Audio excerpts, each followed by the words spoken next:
He was tall, broad-shouldered, the kind of broad that pulled seams taut even in luxury tailoring. A charcoal suit jacket sat on top, like he'd thrown it on last minute, but nothing about him felt casual. His posture, though, was unusual, hunched slightly forward, both hands gripping a phone that wasn't even unlocked, eyes down, not moving, as though the world was too loud and he had retreated into silence. "Excuse me," she said softly. He looked up. Gray. His eyes were gray, piercing and still, like the sea in winter. For a second, he didn't speak. He just studied her face, quiet, unreadable. "My beautiful new family members, if this is your first time joining us here on Love and Twilight, I want to say a big warm welcome. This channel is more than stories. It's a safe space where love, healing, and hope come alive. If you're enjoying this journey so far, don't just watch silently. Go ahead and hit the like button so YouTube can share this light with more people like you. And please subscribe to be part of our growing family, where every story carries a heartbeat, a lesson, and a reminder that you are never alone. Now, let's begin." Then he stood, towering over her as he stepped aside. She squeezed into her seat, whispering a thank you. He gave a barely perceptible nod. The moment she buckled her seatbelt, Irene exhaled. It wasn't relief. It was resignation. She hadn't slept in 3 nights. Her bones ached. Her head felt like it was packed with wet sand. She wasn't even supposed to be on this flight. Emergency leave from the hospital where she worked nights as a nurse came through at the last second. Her daughter, Petra, was in a New York hospital again. Pneumonia. Again. All she could do was show up, beg, fight, and hold her baby's hand through another crisis. "Just make it to the city," she whispered under her breath, her head already tilting sideways. The engine roared to life beneath them, and as the jet ascended, Irene's body gave up. She didn't even realize when her head drifted sideways and landed on his shoulder. He didn't move, not an inch. Most people would have flinched or nudged her awake, but not this man. He stayed perfectly still, eyes forward, body calm. Her head fit snugly against him, like the curve of his chest had been carved to hold it. And for the first time in weeks, Irene dreamed. Not about sickness, not about bills, not about her third-shift nightmare of a job. She dreamed about peace, about safety, about not carrying the world on her back for once. When she stirred, it was gradual, blinking herself awake, unsure how long she'd been out. Then she realized her head was still resting. On him. Worse, her hand had somehow wandered onto his chest. And his heart? It was pounding. She sat up abruptly, heat rushing into her cheeks. "Oh my God, I'm so sorry." "It's okay," he said. His voice was deep, quiet, low like a fire smoldering under snow. She glanced at him again. He wasn't looking away. He was looking directly at her, intently, like she was the one thing in the world that made sense. "I didn't mean to fall asleep on you," she said, fumbling to fix her hair. "You needed it," he replied. She blinked. "How would you know that?" His mouth twitched at the corner. Not quite a smile.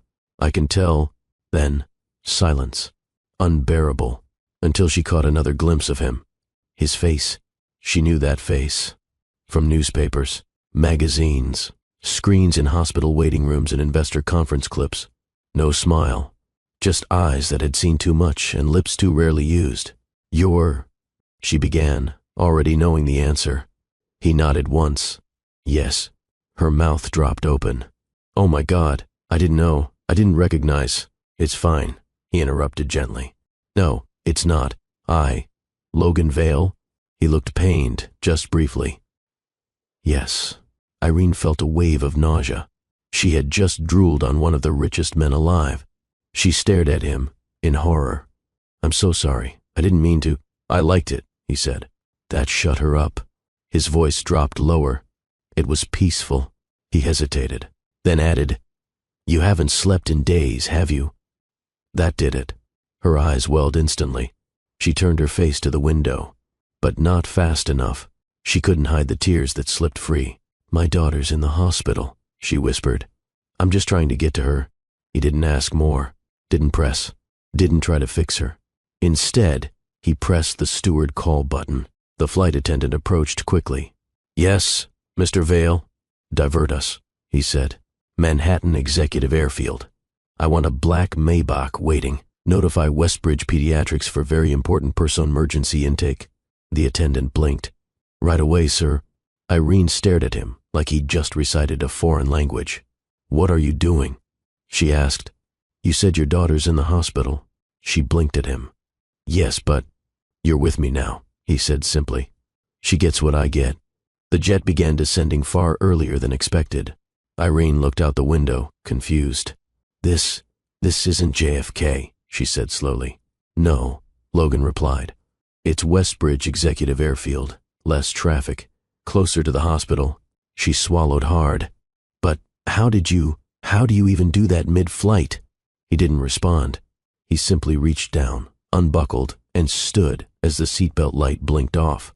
The steward opened the cabin door without prompting.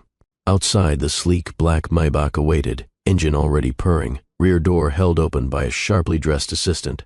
Logan looked at her. Come. Irene stood slowly, grabbing her bag and wheeling her battered suitcase behind her. She followed him down the steps into the soft night air. The Maybach's interior felt surreal. Ivory leather, wood paneling, screens built seamlessly into every surface, champagne tucked into a holder beside her seat. Logan didn't pour any, didn't speak. He simply sat across from her, his long frame still and quiet, elbows resting on his knees, watching her reflection in the tinted window. Irene sat stiffly, acutely aware of how wrinkled her clothes were. Her blouse was creased. Her jeans had a bleach stain from the clinic laundry room. Her curls were frizzed, and her face looked tired in the overhead lights. Still, he kept glancing at her like she was holding the answers to questions he never dared ask. Finally, she broke the silence. You don't even know me. I know enough, he replied. Like what? He turned fully to her, slow and measured. You work night shifts. You're a nurse. You carry your exhaustion like armor. You didn't touch your phone once during that flight, and when I told you I was Logan Vale, you apologized before asking for anything. She blinked, caught off guard. You're not used to help, he added. You're used to being the one who helps. Irene looked away. You shouldn't assume things. I don't, he said calmly. I observe. She swallowed the lump forming in her throat. What if I told you I can't repay you for this? She asked. I didn't ask to be repaid. People like you don't just do things out of kindness. Logan's eyes flicked toward the window again. You're right. That stung more than she expected. He continued. But this isn't about kindness. It's about doing what I wish someone had done for my mother once. Irene's heart paused. The sentence hung in the air like truth too heavy to carry. She didn't press further. Instead, she stared out the opposite window, letting the silence settle. The vehicle pulled to a quiet stop outside Westbridge Pediatric Hospital. A VIP entrance opened into a marble-floored hallway, flanked by two staff in uniform. Miss Castillo? A woman in a dark suit asked. Irene nodded, still holding her bag tight against her chest. We've already admitted your daughter. We received the file electronically. She's being monitored by our top pediatric pulmonologist. Her vitals are stable. What? Irene whispered. Already. Logan had stepped behind her. I sent the records when you fell asleep, he said. She spun around. How did you get access to that? You had your hospital badge hanging off your bag. I traced the network, accessed Petra's most recent vitals through emergency protocol. My CTO is on the board of this hospital. Irene's breath caught. The woman in the suit stepped forward. Would you like to see your daughter? Irene nodded furiously. Petra was small for a 6-year-old. Her frame looked even smaller in the king-sized pediatric bed, surrounded by blinking monitors and quiet machines. Her curls were damp, forehead slightly fevered, but she was breathing, even, steady. Irene rushed forward, dropping her bag to the floor and gripping Petra's tiny hand. She kissed it, whispered a dozen soft things all at once, nonsense, lullabies, prayers. Logan stood at the doorway. He didn't step in, just watched. Irene turned after a while. Thank you. He nodded once, and turned to leave. But before he vanished down the corridor, he walked back to her side, slipped something into her hand. A slim black card. Use it if you need anything. I'll be back tomorrow. Then he was gone. That night, Irene didn't sleep. She sat beside Petra's bed, listening to the steady beep of oxygen monitors and the occasional nurse's footsteps. She didn't call anyone, Didn't check social media. Didn't think about rent or unpaid bills. She just sat. At one point, she turned the card in her hand. It didn't say Logan Vale. It simply had an embossed number. No name, no title. The back had a short message in small text. You're not alone anymore. Her chest tightened. She wiped her eyes before the tears could fall. The next morning, the room door opened at exactly 7 a.m. Logan stood there. This time, no suit. Just black slacks, a white dress shirt, no tie, the top buttons undone, sleeves casually rolled, and a small bag in one hand. He walked over and set it down on the tray beside her. Breakfast. Irene looked at it. Real food. A fresh croissant, fruit, warm oatmeal, coffee with almond milk and honey, the way she liked it. How? You ordered it once in a hospital cafeteria 2 years ago. The system remembers. You tracked that? I own the system. She almost laughed. You really are terrifying. I'm not trying to be. She took the coffee, wrapped her hands around it. It was hot, real, grounding. Logan didn't sit, just stood there. I'm not used to being looked after, she said softly. Get used to it. She turned her head slowly toward him. He didn't blink, didn't look away. She didn't either. And for the first time in a long time, Irene believed someone might actually mean it when they said, "You're not alone." The next morning unfolded like it belonged to someone else. Petra's breathing had stabilized. Doctors now used words like improvement and responsive. The stress that had lived behind Irene's eyes for weeks began to lift, not vanish, but loosen. Just enough to let hope in. She stepped into the hospital hallway, arms wrapped around herself. Her hair was hastily tied, her scrubs rumpled, but she needed a breath of air. She wasn't expecting to find him there. Logan, leaning casually against the wall outside the ICU suite. Phone in one hand, untouched coffee in the other. She stopped. "You're still here?" she asked, surprised. He didn't look up from his phone. "I said I'd come back. I didn't expect you to mean it." He did look up then. "I always mean it." She shifted uncomfortably. "You didn't have to stay. I didn't have anywhere more important to be." She didn't know what to say to that. Minutes later, they stood outside in the morning air. The private driveway was lined with black sedans and flowered planters. No noise, no chaos, just stillness. Logan stood beside her, watching the street like it was a puzzle only he could solve. "I should probably go home and shower," Irene said. "Can't keep looking like a mess." "You're not a mess." She gave a weak laugh. "You have no idea." "I do." He turned to her. "I see someone who hasn't rested in days and still manages to stand. Someone who's fought more battles in silence than most people ever will." She blinked hard. His voice lowered. "You don't owe me strength, Irene. You've already given enough." Her chest ached in that place where kindness hadn't reached in years. The ride from the hospital was arranged before she even thought to ask. A driver in a pressed black suit opened the back door of the Maybach again.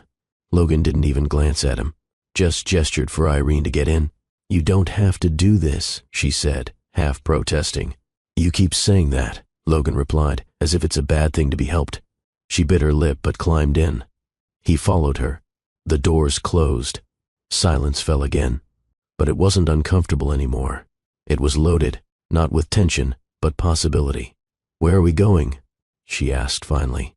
"Someplace quiet," he said. "I want to show you something." Her heart thumped. "Am I supposed to be scared?" "If you were, you wouldn't have gotten in the car." That shut her up. The Maybach glided through Manhattan's heart and then veered into a private entrance, a steel gate opening automatically at the base of a skyscraper so tall it seemed to touch the sky. "Wait," Irene whispered, recognizing the building. "Do you live here?" He didn't answer. The car pulled into an underground entrance. Elevators waited. No security check. No delay.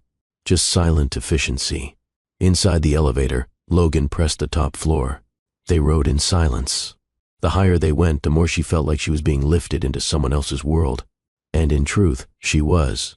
When the elevator doors opened, Irene gasped. It wasn't a penthouse. It was a realm. Polished black floors, expansive glass walls, a piano in the corner that looked untouched but meaningful, shelves filled with rare books and single editions, a fireplace flickering low despite the season. There was no clutter, No warmth. Except him. He stood there, like the room's only living thing. She turned around in awe. "It's beautiful. It's lonely," he replied. Her eyes moved to his. "You brought me here to show me your loneliness?" "No. I brought you here to see if mine could survive your presence." She walked slowly to the floor-to-ceiling window, overlooking the city. "I can't be bought," she said quietly, turning back to him. "I'm not trying to buy you." "Then what is this?" "A gesture." "Of what?" He took a step closer. "Of a man who hasn't let anyone in for years, who hasn't cared about someone's sleep patterns, or what they eat, or how scared they look when they talk about their daughter." She looked up at him. "You don't know me, Logan. I know what it felt like to hold you when you didn't know I was watching you breathe." The silence was deafening. Then his voice dropped to something she felt in her bones. "You don't have to stay. I just wanted you to know that if you ever need somewhere to land, this place, this man, this moment, will be here." Irene stepped toward him, unsure if it was her heart or her feet that moved first. "You don't say much," she said. "I was afraid if I did, I'd ruin everything." He was close now, inches away, and the wall between them? It cracked. She didn't kiss him. He didn't kiss her. They just stood there, breathing each other in, the distance between strangers and something else closing. The night was quiet inside the hospital's VIP suite. Machines beeped steadily. Petra's breathing had eased into a calm rhythm. Irene, finally allowing herself to exhale, sat curled up in the reclining chair beside her daughter's bed. She hadn't planned to sleep, but exhaustion won again. By the time dawn peeked through the window, she woke with a stiff neck and groggy eyes. Petra was still sleeping peacefully. Irene stretched her arms overhead, then blinked hard, trying to reorient herself. And that's when she saw him, through the glass wall of the ICU. Logan, standing just beyond the threshold, watching. He was dressed in a slate-gray crewneck and tailored black pants. No entourage, no noise, just stillness. He hadn't knocked, hadn't spoken, just stood there, hands in his pockets, observing without intrusion. For a man who owned towers and traded in billions, he had the presence of someone who waited for permission, not privilege. Irene stood up slowly and walked to the door. She cracked it open. "You've been here long?" His gaze met hers. "Since just before sunrise." She frowned slightly. "Why?" "I told you yesterday," he said softly. "I said I'd be back." She studied his face, not just the angles and sharp lines, but the weariness around his eyes. "You slept?" He shook his head. "Didn't feel like it. You have an empire to run." His expression didn't change. "They'll survive." Minutes later, they sat on a hospital terrace overlooking a small rooftop garden. Irene cradled a cup of tea. Logan sat beside her, his long legs stretched out, hands resting on the arms of the bench. A nurse passed behind them, whispering something into a walkie. Still, he didn't move, didn't fidget, just watched the skyline in silence. "You didn't have to come again," she said. "I wanted to." She glanced sideways. "You don't seem like the type who wants anything." Logan's voice was quiet. "Wanting scares people like me." That made her pause. "Why?" "Because we're used to people only appearing when they need something." She looked down at her tea. "You think that's what I am?" "No," he said, not missing a beat. "If I did, I wouldn't be sitting here." She took a slow breath. "You watched us through the glass. You just stood there. I didn't want to disturb you." "Why?" "Because it was beautiful." Irene turned fully now. "You call that beautiful? A woman with dark circles, morning breath, and hospital slippers?" His voice stayed even. "You weren't pretending. You weren't performing. You were just being her mother. That's the most powerful thing I've ever seen." Her throat tightened. She looked away again. "You're good at that." "At what?" "Saying things no one said before." "I'm not trying to impress you," he said. "I just don't lie." She let out a breath. "Well, you should know, I don't impress easily either." "Good," he said. "I wouldn't want this to be easy." As they returned to Petra's suite, the hallway buzzed with movement. Nurses switching shifts. An assistant from Logan's office briefly caught up with him to whisper something. He turned to Irene. "Will you be okay here for a few hours?" She nodded. "Petra's sleeping, and I brought a book." He handed her a sleek white envelope. "Just in case." She frowned. "What's this?" "Apartment keys. building 2 floors below mine. I had it cleaned, stocked with food, just somewhere for you to catch your breath. Logan, no pressure. You can say no. But I didn't want you going back to whatever place you were staying before this. She held the envelope carefully. I've got my name on leases I can't afford, she whispered. I've been avoiding my landlord for 2 weeks. He didn't say a word, just stepped closer. Then don't go back, he said. Start over somewhere no one's chasing you. She bit her lip. Then slowly, she nodded. He didn't smile, but something shifted in his eyes, like he'd been holding his breath. Back in Petra's room, Irene sat again beside her daughter's bed. She watched her baby breathe, then looked down at the keys in her hand. It wasn't just about real estate or favors. It was about something she couldn't name. She was used to being useful, not cherished, to fighting, not receiving. But for the first time in years, someone hadn't offered help out of guilt or pity. He offered it because he saw her, not the tired eyes, not the nurse badge, not the desperation, just her. The apartment was exactly as he'd described it, except it wasn't. It wasn't somewhere to catch your breath. It was sanctuary. Irene walked slowly through the space. Hardwood floors, a cream-colored sofa, a glass table with a vase already filled with white orchids. In the kitchen, everything gleamed like it had never been touched. On the counter, a small stack of folded clothes sat beside a neatly arranged grocery delivery receipt. Yogurt, berries, organic snacks, oat milk, whole grain bread. Things she used to buy before bills took priority. Her chest rose slowly. It was too much, but it was real, and for once, it was hers to accept. She opened the bedroom door and saw a large bed, plush and made, with sunlight streaming through the tall windows. And sitting quietly on the nightstand, a handwritten note. I'll be upstairs if you need anything. Don't knock. Just walk in. No one else can. L. She stared at it for a long time. 3 hours later, after the first proper shower she'd had in days, Irene returned to the hospital. Petra was still resting peacefully. The ICU nurse waved her over. Your friend came by again. Friend? The woman smiled. Mr. Vale.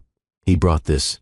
She held up a small stuffed animal, an Arctic fox in a tiny navy hoodie with Petra's name embroidered across the chest. Irene's throat tightened. He didn't say much, the nurse added. But you should know something. What? He didn't ask about Petra's condition. He recited her entire chart. Every dosage, every fluctuation in her vitals over the past 72 hours. By memory. Irene blinked. The nurse smiled gently. That man doesn't just throw money at problems. He studies them, learns them. It's rare, especially in men with that much power. She nodded, too stunned to speak. Later that evening, Logan returned. He didn't walk in like a visitor. He stepped in like someone who was used to being invisible in plain sight. He wore no jacket, just a simple black shirt tucked into jeans. Irene was sitting cross-legged on the couch in Petra's room, sketching something in her notepad. He raised an eyebrow. You draw? She shrugged. Just patterns. Helps me think. He sat in the armchair across from her, studying the lines she was drawing. You always move like this, she said suddenly. He looked up. Like what? Quiet, watching everyone else, never speaking first. Logan leaned back. I speak when necessary. And it's not necessary now? I'm listening. To what? You. She closed the notepad. I don't know what you think I am, she said carefully. But I'm not some fragile thing you have to rescue. I know that. Do you? You think I'm only doing this because I feel sorry for you? I think you've spent so long building a wall that now you don't know what to do when someone actually sees through it. His eyes didn't flinch. That's fair. She stared at him, watching the way he folded his hands together. Calm, measured. What happened to you? She asked. He didn't answer immediately. Then he stood up and walked to the window, staring down at the city far below. When I was 10, he said, my father left us, disappeared overnight, no note, no explanation.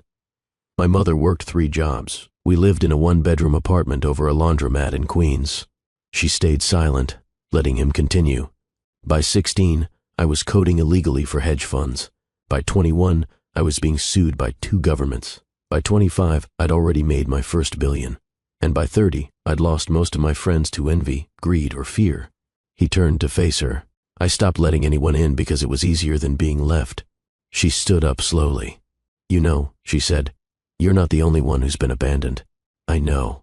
I've had people walk away too. Men who promised to stay. Family who judged me for keeping my child. Jobs that saw me as disposable.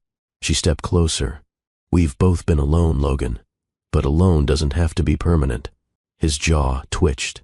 I don't know how to do this, he said quietly. Do what? Let someone stay. You don't have to, she replied. Just don't push me away when I try. He looked at her like she was some language he'd never learned, but suddenly needed to speak. Then, without asking, he reached out, touched her wrist, and didn't let go. That night, after Petra had fallen asleep again and the monitors hummed their steady rhythm, Logan walked Irene to the car waiting downstairs.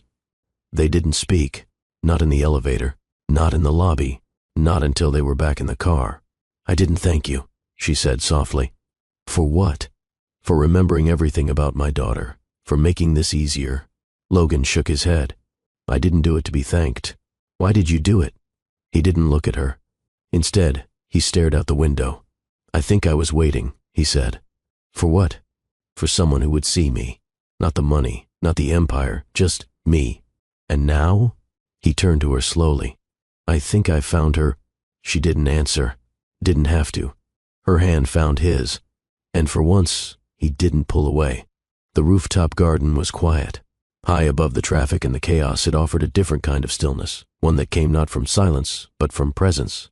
Irene stood near the railing, hands lightly gripping the edge, watching the skyline as the golden hour cast a soft glow across the buildings. She didn't hear his footsteps, but she knew it was him. Logan. The shift in the air told her. She didn't turn around immediately. Instead, she whispered, I can't remember the last time I stood still. His voice came from behind her, low and steady. You always look like you're bracing for the next blow. She closed her eyes. That's because I usually am. A long pause passed between them. Then she felt him, close now, not touching, just there. His presence was as large as ever, but different now, less like armor, more like protection. He stepped closer until he stood beside her, their shoulders almost touching. You saved her, she said quietly. I didn't. You did. I only made a call. She turned, facing him fully. People like you make calls every day, but you don't show up to watch. You don't come back the next morning. You don't memorize charts. You don't stand outside ICU glass walls. His expression didn't change, but something flickered in his eyes. You don't even know me, she added. I know what your strength looks like when no one's watching. That made her chest tighten. And then, slowly, she reached up. Her fingers brushed his chest. Not out of need, but recognition. A man who had carried his own pain in silence for too long. His breath hitched. One hand lifted, just barely, and hovered near her cheek. He didn't touch her, not until she leaned in, just slightly. That was all the permission he needed. His palm found her jaw, thumb tracing a line beneath her cheekbone. She tilted into the touch without thinking. I don't do this, he said quietly. I don't either. His lips were close now, but still waiting for a sign. A breath. A choice. She closed the distance. The kiss wasn't rushed, wasn't searching. It was an answer to a question neither of them had dared to speak aloud. His mouth moved slowly against hers, like he was relearning the meaning of closeness. Her hands found his waist, then his back, fingers curling in the fabric of his shirt. When they finally pulled apart, it wasn't with embarrassment. It was with awareness of something real, something no longer hiding in the shadows. He pressed his forehead to hers, eyes closed. Tell me to stop, he whispered. She didn't. Later that night, back inside the penthouse, the silence felt different. Not empty, but waiting. She stood in the middle of the living room, her arms loosely crossed, unsure what to do next. Logan walked to the kitchen and poured water into a crystal glass. He brought it to her without a word. She drank, then looked up at him. Do you always watch people this much? Only when I can't help it. She took another sip, then set the glass down. You're not what I expected, she said. Neither are you. They stood facing each other. She reached for his hand this time, threaded her fingers through his. His grip was warm, careful. like holding something he thought might vanish if he moved too quickly. She took a step closer. So did he. And then they kissed again. Not the kiss of curiosity, but of intent. This time, when he pulled her close, his hands didn't hesitate. One hand slid up her back. The other rested against her neck. Her fingers clutched his shirt as his lips deepened against hers. He lifted her gently. She gasped, but didn't resist. His mouth trailed along her jaw, down her throat, until she tilted her head, giving him access to the soft curve of her neck. He paused only to whisper, "You've been carrying the world." Her voice trembled.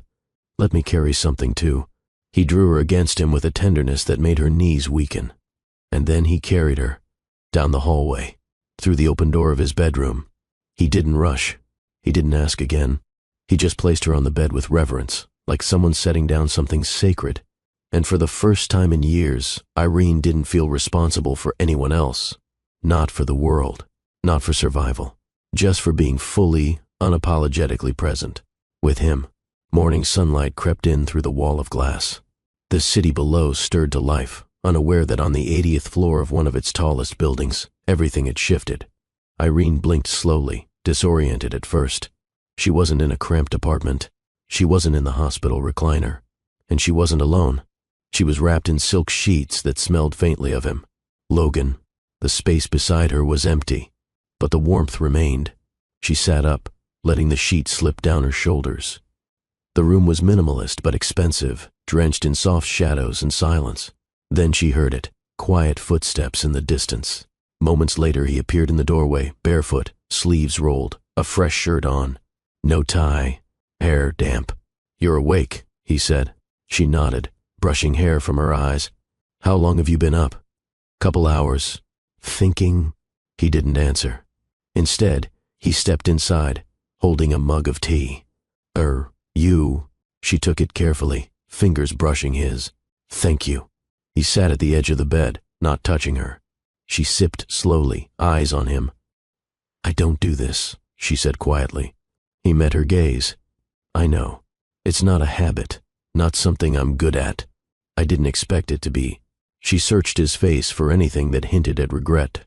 There wasn't any, only stillness and depth.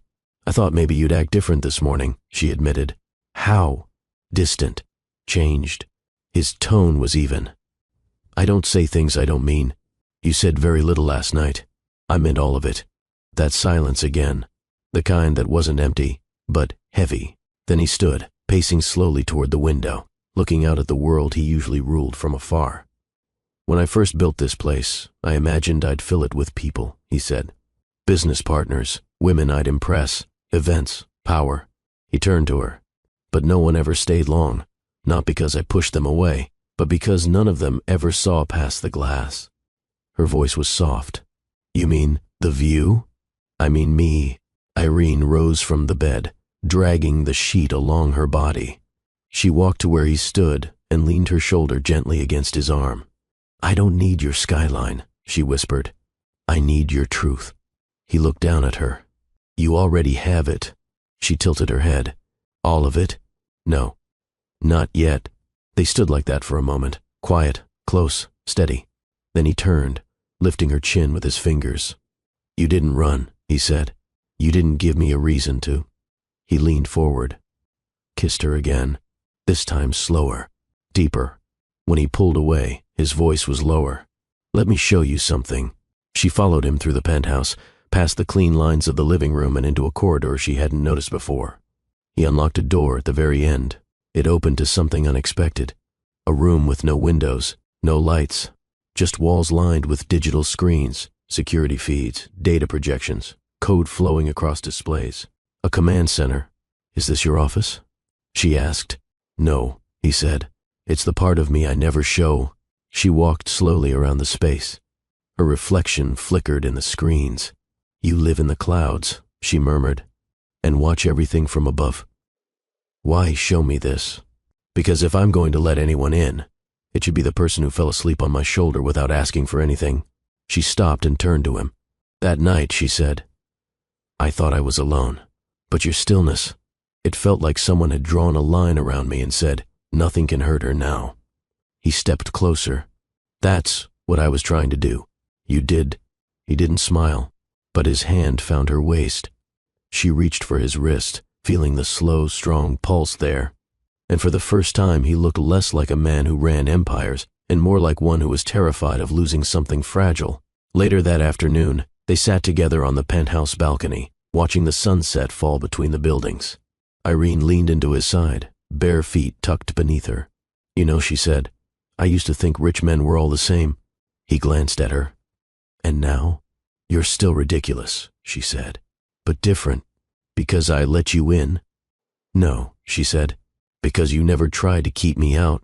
He turned his head. That's not entirely true. She raised an eyebrow. He continued, you just didn't let the walls stop you. She smiled. And for the first time, he did too. A real one. Quiet, subtle, but honest, like he hadn't smiled in years. Night deepened across the skyline, casting the city into a sea of golden dots below them. Inside the penthouse, the lights were dimmed, and the air felt different, not because of what had happened between them, but because of what hadn't needed to be said. Irene walked barefoot across the black floors, wearing only one of Logan's dress shirts.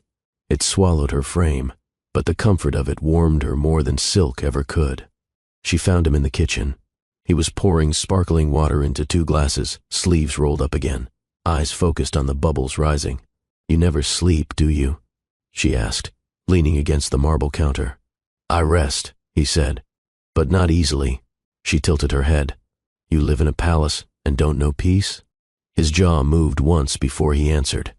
Peace doesn't come from space, it comes from who fills it. He handed her a glass. Their fingers touched, lingered. She sipped, watching him over the rim. You're different tonight, she said. Different how? Softer. He hesitated. Not softer, just less afraid. She set the glass down. Of me? Of what I might feel around you. Irene crossed to him, placing her hands flat on his chest. His heart thudded beneath her palms, steady, strong, but not guarded anymore. You don't have to say anything, she murmured. I see you. His hands rose, slipping to her waist, then slowly around her back. He drew her close, head bowed, forehead resting lightly against hers. They stood in silence, the kind of silence that said everything. Later in the bedroom, she lay stretched across the bed as Logan knelt at the edge, undoing the final button of his shirt. The city lights glimmered behind him, but Irene's eyes were fixed on the man in front of her, no longer untouchable, no longer hidden. His shirt fell to the floor. She sat up slowly, reaching for his hand. He joined her without a word. There was no urgency, only presence. His hands explored her like a memory he didn't want to forget. She lay back, pulling him with her, mouth meeting his in rhythm, slower this time, deeper, like they were discovering something sacred in each other. He trailed his fingers down her side, over her hip, across the curve of her thigh, then back up again, learning her without words. Every gasp she gave, every arch of her back, every whispered moan was a confirmation she wanted this. Not because he was powerful, but because, with him, she no longer had to be. Afterward, he lay on his back, one arm beneath her, the other tracing slow lines along her spine. Neither spoke for a long time. Finally, she whispered, Do you think this is real? He didn't answer right away. Then, yes. She lifted her head to look at him. Why? Because nothing about you feels temporary. She swallowed. And then to his surprise, she laughed quietly. First time I met you, I had no idea who you were. He raised an eyebrow. You were just the quiet guy in seat 3B, she said. And you were the woman who drooled on my shoulder. She smiled. Don't remind me. I think that's when I started falling. Irene stilled. Falling? He nodded once. I don't know what this is becoming, she said softly. Neither do I, he admitted. But I know it's the first thing that's made sense in a long time. She placed her hand on his chest again, felt the steady beat beneath her palm, no longer racing, no longer guarded, just there. She rested her head there, and for the first time in what felt like years, she slept, deeply, without fear, without flinching at every sound. Because this time, she wasn't carrying the weight of the world alone. And this time, she wasn't waking up in a place she didn't belong. She was exactly where she wanted to be. The rain began around dawn, soft, steady, and distant, the kind of sound that lingers in dreams. Irene stirred beneath the silk sheets, her body still relaxed from the night before. Her arm reached across the bed, fingertips brushing warm skin. Logan lay beside her, eyes open, staring at the ceiling as if caught in thought. "You don't sleep," she said, voice still husky. "I do now," he replied, turning his head slightly to look at her. But not for long. She rolled toward him and rested her cheek on his chest, fingers drawing slow circles over the faint scar near his ribcage. "You've got a lot of these," she murmured. "Too many sports, too many accidents, too much pride." She kissed it gently. "I could list off mine too," she said. "Most of them aren't physical." "I know." He rested his hand on her lower back, anchoring her in place. She tilted her face up. "You're hard to read. Even now. I've spent my whole life being unreadable on purpose. What are you afraid people will find if they look too closely?" He didn't answer right away. Then he sat up slightly, resting on one elbow. "That I never had a plan for any of this," he said. "The money, the company, the name. I chased it because I thought it would make me feel like I mattered. And did it. For a while. And now?" He looked down at her. "Now it just feels like armor." Irene reached for his hand. "Then take it off." He raised an eyebrow. "I mean it," she said. "Not just your clothes. Take off the walls. Let someone see you. You saw me before I ever said a word. And I stayed. You did." He pulled her close again. The air shifted. Not heated, but honest. The kind of intimacy that has nothing to do with bodies and everything to do with presence. They lay there, not needing to speak. But eventually she broke the stillness. "What was your mother like?" That made him go quiet. She almost regretted asking, until he answered. "She was strong," he said, "and sad. Every day she smiled like it didn't hurt to be alone." Irene understood that kind of woman too well. "She raised you alone?" "Until I was 15. Then she got sick. I tried to keep it hidden, did everything myself. That's when I started coding. For survival." He nodded. She traced a fingertip down his arm. "Your silence isn't cold, Logan. It's cautious. But it's not who you are." He looked at her again. "You say things like you've known me forever. Maybe I've just known too many people who wear the same kind of silence." She leaned in, brushing her lips against his. This time, there was no heat behind it, just comfort. A kind of vow, without needing to speak it. By late morning, they sat across from each other at the penthouse kitchen island, sipping coffee. Logan had changed into black slacks and a gray t-shirt. Irene wore a fresh blouse from the closet he'd stocked with clothes in her size. "I should head back to the hospital," she said, breaking the quiet. "I had an update sent from the attending. Petra's stable. Her fever broke." Relief rushed into her chest, but so did a twinge of guilt. "I still want to be there." "I know," he said. "I'll take you." She blinked. "You don't have to. I know." He stood and grabbed his keys. No argument, no delay, just presence.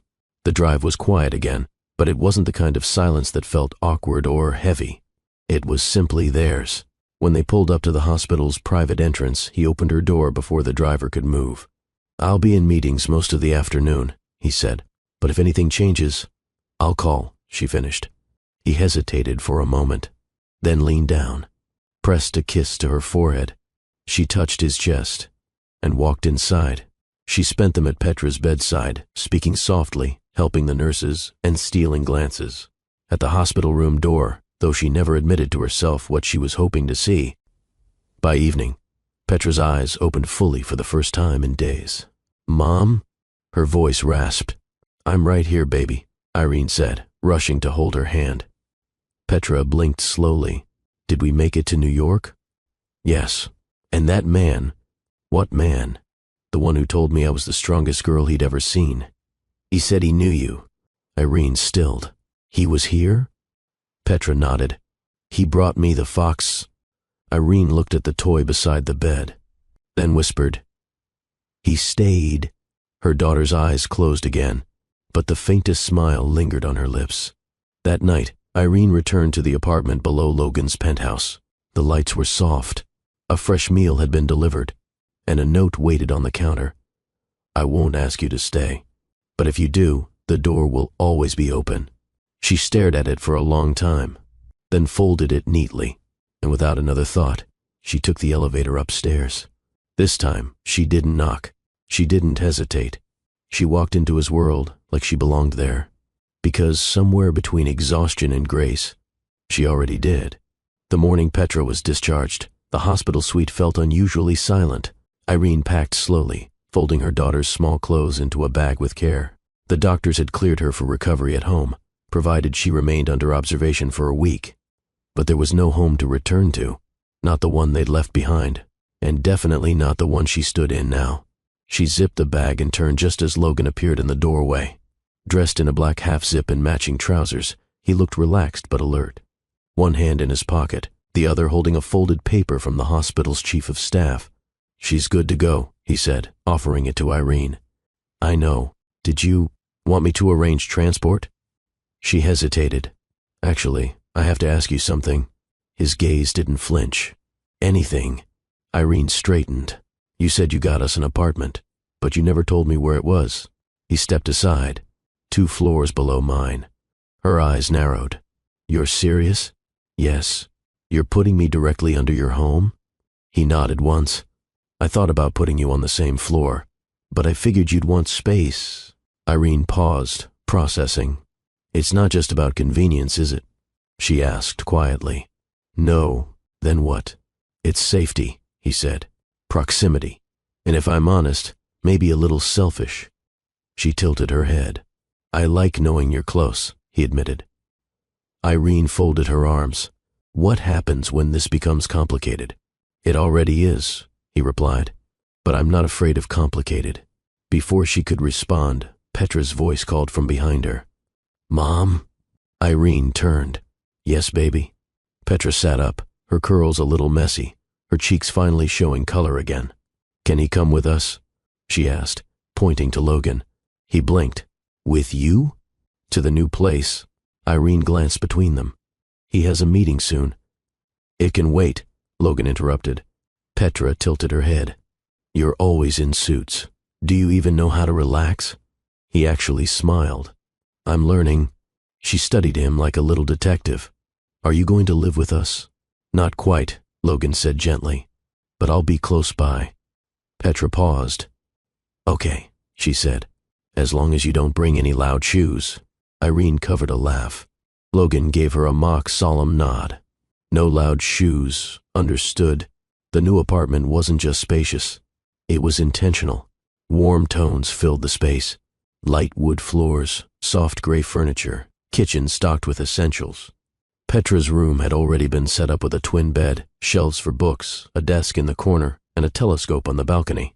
Irene stopped walking as soon as she saw it. She turned to him. "You remembered. You said she loved stars." "She does." Petra ran straight to it. "I can see the moon." Logan stood beside Irene just far enough not to crowd her, but close enough that she felt the heat of his presence.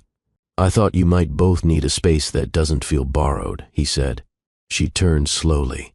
"And this? What do you call this?" He met her gaze. "Yours." Her eyes softened. "You're going to make it very hard to walk away from all this."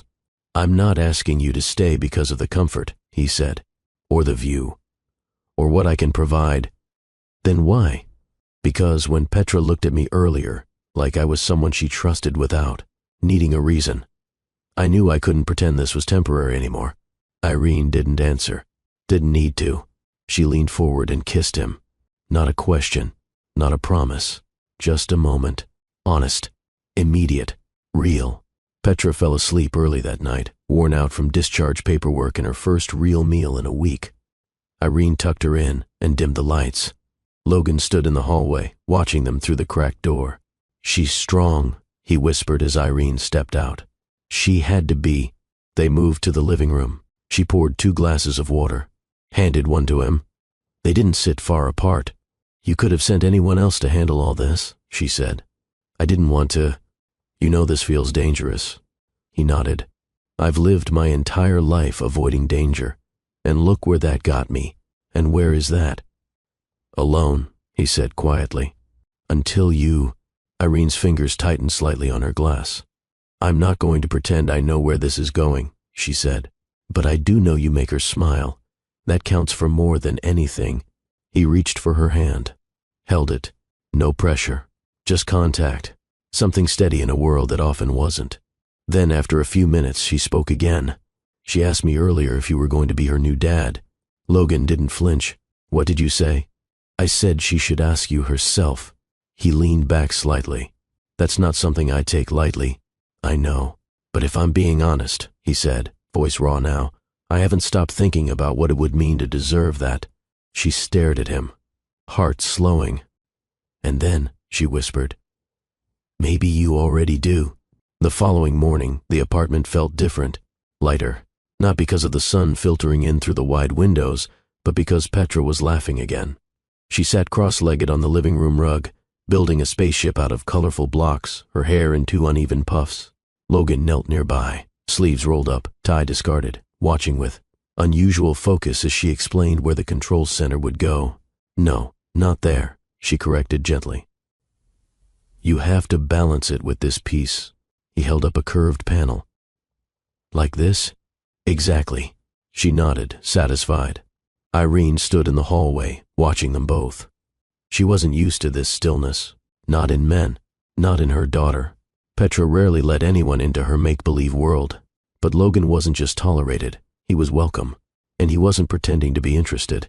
He was there, present, fully. Irene stepped into the room just as Petra clapped her hands. It's finished. Can I fly it? Logan asked. Petra giggled. It's not real. Could have fooled me, he said, handing her the finished ship. She turned toward her mother. Do we have any orange juice? In the fridge, Irene said. I'll get it. Petra hopped up and trotted to the kitchen, humming under her breath. The moment she was gone, Logan sat back on his heels. She's brilliant, he said quietly. She's also stubborn, Irene replied. Like her mother. He looked up at her and didn't say anything, just looked. She felt it, his gaze deep and unblinking. Not intense in the way men sometimes stared at women, but thoughtful, careful, like he was piecing her together with every blink. What? She asked softly. He didn't drop his gaze. You're calm today. Because she's smiling again. He nodded. But it's more than that. She shifted slightly. Maybe I slept for more than 3 hours. He reached forward, brushing a strand of hair from her face. You're not carrying the same weight this morning. That's your fault. His brow lifted slightly. You did this, she said. Not just the medical care. The peace. You gave her life, he said. I just held the door open. She touched his wrist. Why do you keep doing this? What? Looking at me like that. He didn't blink. Because I've never seen anyone more powerful in my life. Before she could respond, Petra returned with the juice in both hands. I didn't spill a drop, she announced proudly. Logan smiled. Clearly you're in charge. Of everything, she declared, plopping back down. They spent the rest of the morning like that. Easy conversation, quiet understanding, laughter when no one forced it. Irene didn't realize how much she had missed this kind of presence. Someone who didn't drain her. Someone who didn't expect her to earn rest. Someone who gave, not out of obligation, but desire. By noon, Petra was napping. Irene and Logan stood on the balcony, both holding mugs of tea. The city stretched endlessly before them, its usual clamor hushed by the elevation. She asked me something, Logan said suddenly. Petra? He nodded. What did she ask? She wanted to know if I was going to be around forever. Irene's hand tightened around her mug. What did you say? I told her I can't predict forever, but that I'm not going anywhere unless she tells me to leave. She glanced sideways at him. And what if I ask you to leave? He looked at her without flinching. I'd stay at the door until you opened it again. She shook her head. That's a dangerous answer. It's an honest one. The wind blew softly across the rooftop, and for a long moment, neither of them moved. Then Irene spoke again. She doesn't get attached easily. You should know that. I noticed, which means you've made a mark already. He didn't smile. He just stared out at the city. I'm not scared of that, he said. I'm scared of losing it. She faced him fully now. You won't, she said. Not if you keep showing up. He turned to her, eyes locked. I've spent years building things, he murmured. This is the first time I've wanted to build a life. Irene stepped closer, her hand resting gently over his heart. It doesn't take a blueprint, she said. Just consistency. He covered her hand with his. And in that quiet exchange, they both understood something unspoken. They weren't guessing anymore. They were choosing. Later that afternoon, Petra woke to find both of them still there. Logan helped her organize her bookshelf while Irene cooked in the kitchen. Nothing elaborate, just something warm and homemade, the kind of meal that fills the air with purpose. And when dinner was done and Petra was tucked back in with a bedtime story, Irene and Logan sat once more in the dim glow of the living room. No declarations, no expectations, just two people who had finally found something solid, something worth returning to. Again and again, rain tapped gently on the windows the next morning. Irene stood in the kitchen in soft pajamas, stirring oatmeal on the stove. Petra was still asleep, curled under her favorite blanket. The quiet hum of morning wrapped around the apartment like a gentle cocoon. Logan appeared without a sound. His hair was slightly damp. He wore a fitted white t-shirt and charcoal joggers. No shoes, no phone, just him. "Smells good," he said. "It's simple. I like simple." She turned and handed him a cup of coffee. Their fingers brushed. He didn't pull away. Instead, he leaned in and kissed her cheek, unhurried, certain. "Sleep well?" she asked. "With you near?" He nodded. "Best night in months." She smiled. "I didn't snore, did I?" "Not once." He sipped his coffee while watching her move. "You always this quiet in the morning?" she asked. "Only when I want the moment to last." She turned to face him fully. "You're learning how to be present. I'm learning how not to ruin good things." Her eyes softened. "You're not ruining anything, Logan." "Not yet," he said. "But I've never had something this gentle. I don't want to lose it by mishandling it." "You're not—" He exhaled, tension sliding off his shoulders. They stood there, holding each other's gaze until a soft voice interrupted them. "Mom?" Petra stood in the hallway, rubbing her eyes. "Hey, baby," Irene said, crouching. Petra padded forward and wrapped her arms around her mother. Then she looked up at Logan. "Can we go somewhere today?" "Where do you want to go?" he asked. She thought for a moment. "Somewhere fun, with books and snacks." He smiled. "Sounds like a bookstore with a cafe." She grinned. "That's exactly what I meant." Irene raised an eyebrow. "You're bribing her with cookies now?" "She deserves joy," he replied. "So do you." They went to a quiet bookstore tucked between two high-rise buildings downtown. Inside, Petra wandered off to the children's section while Irene and Logan sat at a small table with 2 mugs of tea. Irene watched her daughter move from shelf to shelf, gently pulling down books, inspecting the covers, then replacing them carefully. "She's been through more than most adults," she said. "I can see it," Logan replied. "But she doesn't lead with her pain. No, she leads with curiosity. That's how I know she's still whole." He studied Irene for a long moment. "You did that." She did it herself. "I just stood beside her." "Still," he said. "She didn't get her resilience from the air." Irene looked down at her tea. Then, without lifting her gaze, asked, "Do you still feel like this is temporary?" "No." "Then, what is it?" He answered without hesitation. "It's the start." "The start of what?" "Whatever you want it to be." She looked up. And what she saw in his eyes wasn't the excitement of newness. It was readiness, for commitment, for weight, for real life. Before she could respond, Petra returned with 2 books and a chocolate chip muffin. "One for me," she said, holding up a picture book. "One for you," she added, handing Logan a novel about astronauts. He looked at it. "This is a very specific choice. You look like someone who wants to go to space." He chuckled. "I think I already did." She tilted her head. "Huh?" "Nothing," he said, tousling her curls. "It's perfect." Petra climbed into his lap without hesitation. Irene watched, and for the first time in a long time, she didn't feel like she was observing something that might be taken from her. She felt like she was witnessing something settling, rooting, becoming. That evening, after dinner, Petra fell asleep on the couch with her book clutched to her chest. Logan carried her to bed without needing to be asked. Irene followed, standing quietly at the doorway as he tucked her in and pulled the blanket to her chin. He didn't say anything, but he stood there a long time, just watching her breathe. Then he turned and joined Irene in the hallway. "You didn't say goodnight," she said softly. "I was afraid I wouldn't be able to leave." She reached for his hand. "You don't have to." They moved to the balcony again. this time wrapped in a shared silence that wasn't heavy. It was full. He looked at her. She looked at him. And there was no fear left in either of them. "What are you thinking?" she asked. "That this isn't just about the two of us anymore. It hasn't been for a while." He stepped closer. "She asked me a question last week." Irene raised an eyebrow. "What did she ask?" "She asked if she could call me something else." Her voice dropped. "What did you say?" "I told her it was up to you." Irene's eyes glistened, but she didn't cry. Instead, she said she wouldn't ask if she didn't feel it. "And you?" She stepped even closer. "I've never felt more certain." He placed his hand gently on her face. And then, with the city watching in silence, he kissed her again. Not like a man chasing a moment, but like a man claiming a future. The photo was taken from across the street.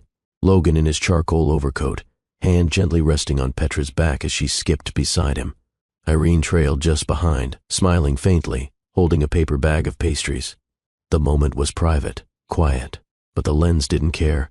By the next morning, it was everywhere. Front pages, business blogs, entertainment sites, speculation headlines, reclusive billionaire spotted with mystery woman and child. Logan Vale's secret family. Tech titan's domestic detour. Who is she? The story spiraled before Irene even saw it. She was pouring cereal when her phone buzzed with a dozen messages from colleagues she hadn't spoken to in months. She read the first one and dropped the spoon. Petra looked up. "What's wrong?" Irene didn't answer. She walked to the living room, turned on the television, and there it was. Her face, frozen mid-laugh, stretched across the screen next to Logan's profile. The headline flashed again. She muted the volume. The image alone was loud enough. Petra stood at the edge of the hallway, confused. "Why is your picture on TV?" Irene moved quickly, blocking the view. "Sweetheart, go finish breakfast, okay?" Petra obeyed, but not without a glance over her shoulder. Irene reached for her phone and called Logan. He picked up immediately. "You saw it," she said flatly. "Yes. And I'm already handling it." "Handling what?" Her voice tightened. "That people are calling me a gold digger? That tabloids are dissecting my clothes, my job, my motherhood?" He didn't answer. Her chest rose and fell. "I didn't ask for this. I know you didn't. I just wanted to protect her, not parade her." "Irene," he said quietly, "come upstairs." "I'm not, please." She hesitated, then hung up. The elevator opened directly into his penthouse. He stood near the window, phone in one hand, a document in the other. An assistant hovered in the background, whispering into an earpiece. When he saw her, he dismissed the assistant with a quick nod. "I had a media team draft a response," he said. "I don't want to be part of your damage control." He stepped forward. "This isn't about peer, isn't it?" "No, because it looks like I'm a headline now." "You were a headline the moment you trusted me," he said. Her eyes flashed. "That's not fair." "No, it's not," he agreed. "But it's the truth." She walked past him to the window. The view was blinding. Too high, too detached. He followed her, slow and cautious. "I should have warned you," he said. "Yes, I should have protected you." "You didn't even give me a choice," she snapped. "You swept me into your world without explaining the cost. I thought I could shield you. You can't." Silence. He took a breath. "Then let me stand beside you." She turned to him, voice low but steady. "Why? So I don't embarrass your brand?" His jaw tightened. "You think that's what this is about?" "I don't know, Logan. You've spent a decade building a public image so clean no one even knows what you sound like. And now I'm ruining that?" She didn't answer, because she couldn't tell if he meant it as a question or a confession. Finally, he stepped closer, closing the distance. "You think I'm ashamed of you? I think the world thinks I'm disposable. Then let's prove them wrong." She stared at him, unmoving, and he added, "Let me introduce Petra as mine." The words landed like a thunderclap. "You want to do what?" "I want to make it official. You don't even know if she wants that." "She already does," he said softly. "You heard her." Irene's voice dropped. "But what about us?" He didn't flinch. "I want that official too." She stepped back. "Logan, you don't have to fix this with grand gestures." "I'm not fixing anything," he said. "I'm claiming what's already mine." Tears burned at her eyes, but she held them in. I need to think. He nodded. I'll wait. She returned to the apartment, trying to move through the day as though it hadn't changed. But the calls kept coming. The texts. The emails. Even some from hospital administrators. Her privacy was bleeding out in real time. Petra asked questions she couldn't answer. By evening, Irene sat on the couch exhausted. Then the television changed again. Breaking news. A press conference. She stared at the screen. Logan stood at a podium in a tailored suit, no tie, sleeves rolled slightly, hands braced on the sides, like he wasn't reading from a script. Cameras flashed. Reporters shouted his name, but he didn't flinch. Instead, he looked straight into the lens. For the past week, the media has speculated about a woman and child photographed beside me. He paused. That woman's name is Irene Castillo. She is not a mystery. She is the most remarkable person I've ever known. The room went still. He continued, voice steady. The child's name is Petra. She is brilliant, brave, and yes, she is mine. The reporters exploded. He raised a hand to calm them.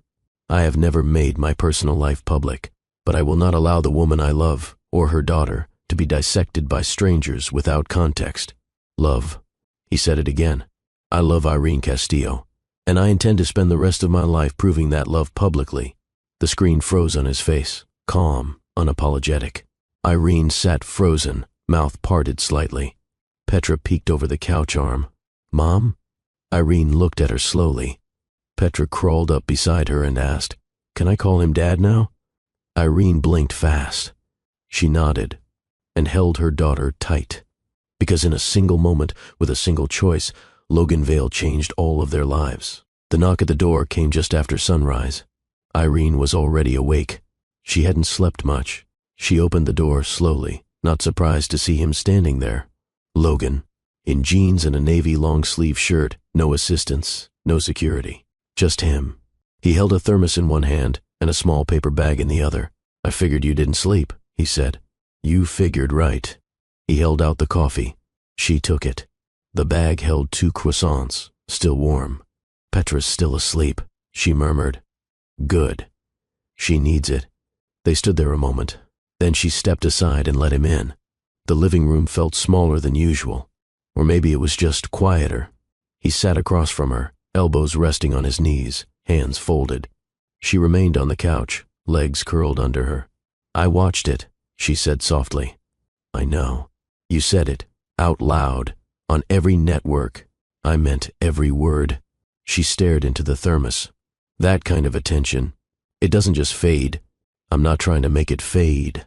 I'm trying to redirect it. She looked up sharply. To what? To the truth. You realize the internet isn't going to suddenly say, oh, never mind, she's not after his money. I don't need them to, he said. I need you to know that I won't let their version be the one that wins. Her voice lowered. It hurts, Logan. He nodded once. I know. She swallowed. I didn't ask for this life, but I did, he said, and I invited you into it. That means I take the hit with you. She looked at him, lips pressed together. He leaned forward slightly. You don't have to perform or defend yourself or prove anything. You're not a headline. You're not a story. You're not an accessory. She blinked hard. You're not what they write, he said. You're what I see. She lowered her gaze. And what do you see? He stood, walked over to the... You're not what they write, he said. You're what I see. She lowered her gaze. And what do you see? He stood, walked over to the couch and sat beside her. You, the woman who fights for her daughter, who doesn't beg for help, who apologizes for falling asleep after 48 hours of exhaustion. She managed a breath. I was mortified. I was in awe. Silence fell between them. Then he said, They don't define you. Neither does what you've been through. She leaned her head back, staring at the ceiling. I wish it didn't feel like they still do. He touched her hand. Let me carry some of it. Her fingers laced with his instinctively. I've carried it alone for so long. You don't have to anymore. She turned toward him. Petra asked again this morning, she whispered. What did she ask? If we were a family now. He didn't react right away. Then, gently, what did you tell her? I said, I think we're becoming one. His hand tightened around hers. That's what I want too. She blinked. Are you sure? Yes. You're not just reacting to pressure? No. She sat with that, then said, You didn't blink when she asked to call you Dad. I waited my whole life for someone to ask me that. The words hung in the air, raw and open. She leaned into him, pressing her head against his shoulder. They stayed like that, quiet and close. Later that afternoon, they visited Logan's private office. Irene had never been there. The building was sleek but discreet. No logos, just high security and controlled access. Inside, the space was minimalist. White walls, soft leather furniture, tall glass panels overlooking the city. He introduced her to no one. They walked straight to the conference room where a small group already waited, his legal team and a woman in a plum-colored suit. This is Clara, Logan said. Family law. Irene turned sharply. Why is family law here? He motioned toward the seat across from him. I want to make things official. She hesitated, lowering herself slowly into the chair. I don't understand. I'm not asking you to marry me. Not yet.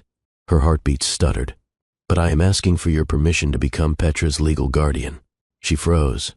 Clara explained softly, we can establish a guardianship agreement that reflects shared custody in all medical, educational, and security decisions. It won't override maternal rights. It simply adds legal authority to support you both. Irene looked at Logan. You want your name on her file? I want it on every file, he said. Not because I need ownership, but because if something ever happened to you, I don't want to be the stranger she has to explain herself to. Emotion swelled in her throat. You've thought about that? I think about it every day. Tears formed in her eyes before she could stop them. She nodded once. That's a yes? She whispered, yes.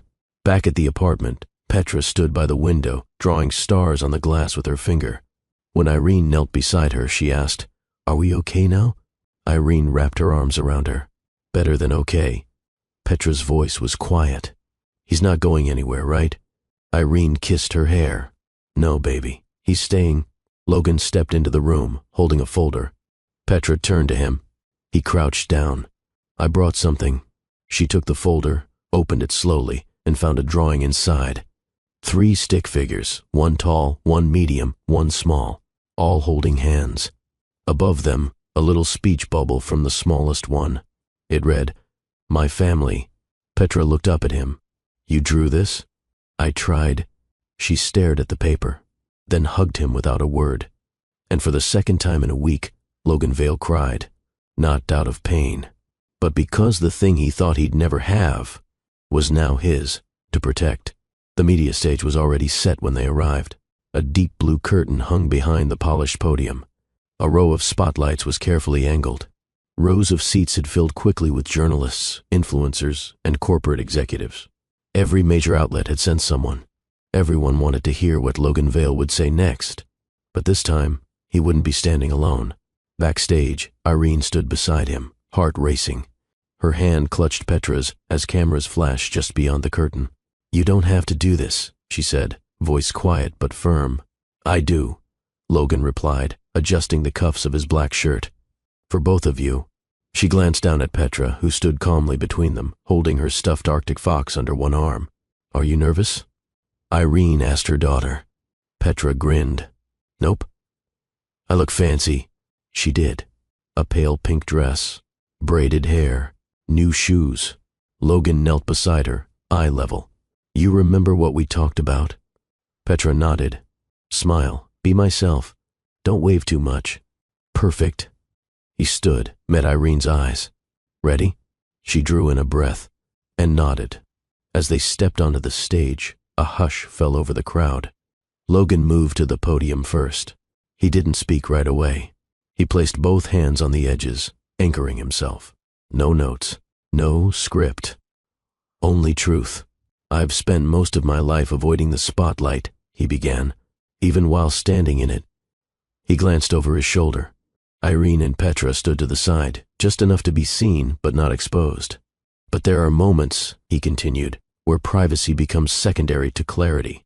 He paused, scanning the room. There's been speculation about my relationship with Irene Castillo and her daughter Petra. I could ignore it. I could hide, But that's not who I want to be anymore. A flicker of shudders sounded across the room. I love them, he said. That's the truth. I love Irene for her strength, her honesty, and her resilience. I love Petra for her brilliance, her courage, and the way she has changed what I thought I understood about fatherhood. A wave of murmurs swept through the audience. He raised a hand. I didn't plan this part of my life. I didn't chase it. But when it appeared, I knew it was real. He motioned toward them. Irene stepped forward, one hand gently resting on Petra's back. The girl beamed. Logan continued. Today, we're launching the Petra Foundation, an initiative aimed at supporting single mothers in healthcare professions. It will offer housing, scholarships, and emergency medical grants. He looked at Irene. This foundation bears her daughter's name, but it reflects her fight. Irene's eyes filled, but she didn't look away. Logan turned back to the cameras. This is the family I chose, not out of guilt, not for image, but because they're the only thing I've ever built that feels permanent. A pause. Then, without hesitation, he reached back, took Petra's hand, and gently guided her forward. Petra asked me recently if she could call me something new. Reporters leaned forward. I told her it was up to her. He looked down at the girl. She looked up at him. Then into the crowd. My name is Petra, she said loudly. And this is my dad. The room burst into a collective sound. Gasps, sniffles, camera clicks. Logan knelt beside her again, placing one hand on her shoulder. The press couldn't stop taking photos. And yet none of those photos would ever fully capture the stillness in that moment. The quiet courage. The wholeness. After the conference, they returned to the car. Irene sat quietly, holding Petra's hand while the driver navigated through the crowds outside. Logan removed his blazer, loosened his collar, and turned to face them. You were incredible, he told Petra. She shrugged. I just said the truth. Irene reached for his hand. He took it without hesitation. Outside, a sea of reporters and camera crews scrambled for more angles, but none of them mattered. Inside the car, it was just them. 3 people who had rewritten their story, not through force or spectacle, but by standing still in the middle of the noise, and not flinching. That evening, Logan's penthouse was quiet. He cooked, not well, but intentionally. Simple pasta, garlic bread, and a bowl of berries Petra had requested. They ate on the floor. No formal table, no silverware rules, just food, warmth, and the glow of something lasting. Petra fell asleep on the rug, wrapped in a blanket, fox still in hand. Irene cleaned the plates while Logan tidied the counter. When he reached for the last glass, she stopped him. I have something to say. He faced her. She drew in a breath. I've spent my whole life apologizing for needing help. I've noticed, but with you, I never had to ask. You were just there. He stepped closer. I will always be there. I know. She placed her hand on his chest. You asked me once what I saw when I looked at you. He nodded. She smiled. I see the man I want to grow old beside. He took her hand, lifted it to his lips, and kissed it slowly, then said the words without fear. I see the woman I'll never let go of. The air was crisp at the top of the tower. It was just past dusk, and Manhattan glittered below like a sea of stars. The rooftop had been cleared. No press, no noise, no staff. Just silence and sky. Logan stood near the edge, dressed in a deep navy coat, his hands in his pockets. The wind tugged gently at his collar. Behind him, soft string lights lined the perimeter. A quiet piano track played from hidden speakers. No lyrics, just melody. Irene arrived with Petra, led by Clara, Logan's longtime assistant. The moment she stepped onto the rooftop, her breath caught. Logan, she whispered. He turned. His eyes found hers instantly. No speech, no dramatic pause, just a steady walk forward until he reached them. Petra stood between them, her eyes wide, taking in the flowers arranged, in simple rows on the small table in the corner, set for 3. You didn't have to do all this, Irene said softly. I did, Logan replied, because this isn't about a grand gesture. It's about marking something sacred. Petra clutched her mom's hand. Can I give it to her now? Logan nodded. Petra reached into her coat pocket and pulled out a small velvet box. She handed it to Irene. I was supposed to wait, but I don't want to. Irene slowly opened it. Inside sat a ring, classic, no excess, a round diamond, set in gold, elegant. Timeless. She looked up, stunned. Logan's voice was low but unwavering. I wasn't going to ask in front of the world. I didn't want to ask at a gala or under the pressure of flashing lights. She stared at him. He stepped closer. I'm asking you here, with your daughter beside you, our daughter now, in quiet, in truth. Her eyes glistened. Logan took the box from her trembling fingers, pulled the ring free, and knelt down. Irene Castillo, you changed everything about how I see the world. You taught me how to feel again. You've given Petra safety, love, and joy. And you've given me something no one ever has, clarity. He held up the ring. I want to build a life that feels like this moment. Real, present, sacred. Will you marry me? She blinked, barely able to find her voice. Petra touched her arm. Say yes, Mom. Irene let out a quiet laugh through her tears. Yes, she whispered. Then stronger. Yes, I'll marry you. Logan exhaled, relief flooding his expression. He stood, slid the ring gently onto her finger, then cupped her face and kissed. Her, slow and full, the city lights blinking behind them, like distant applause. Petra wrapped her arms around both of them, laughing into their coats. For the first time, the rooftop wasn't cold. It felt like home. They stayed up there long after the table had been cleared. Petra eventually fell asleep on a chaise lounge, a wool blanket tucked around her. Logan sat beside Irene, one hand resting on her knee, the other clasping hers. She leaned her head against his shoulder. You really meant for it to be just us, she murmured. I wanted this moment to be ours, not content, not noise. She smiled. Thank you. You don't have to thank me for doing what I should have done the first moment I saw you. She shifted slightly, looking at him. What was that? Fall in love. He kissed her temple. She exhaled into his chest. I don't know what kind of husband I'll be, he said quietly. I've never seen it done right. You'll learn. I just want to be someone who shows up. You already are. He pressed his forehead against hers. And in that simple closeness, nothing else mattered. Not the headlines, not the past, not the doubt, only the future. And the family they were already building together. The following morning, the apartment buzzed with a quiet kind of energy. There was no press outside, no reporters on rooftops, no scheduled interviews, just a sense of life gently unfolding inside the four walls that had once felt borrowed, but now felt earned. Logan stood at the kitchen island, sleeves rolled, hair slightly damp, whisking eggs, with a kind of concentration that suggested he hadn't done this very often. Irene sat at the table, barefoot, coffee in hand, watching him with a soft smile. I didn't think you cooked. I don't. That explains the flour on your elbow. He glanced down and smirked. I got carried away trying to make pancakes. How'd that go? They looked like creative interpretations of circles. She chuckled and took a sip of her coffee. Petra came skipping in moments later, wearing a robe 2 sizes too big and socks that didn't match. She climbed into the chair beside her mother and yawned. I dreamed about stars, she said. What kind? Irene asked. Bright ones. They were dancing. Logan plated scrambled eggs with careful precision and set the plate in front of Petra. I hope they danced you into a deep sleep, he said.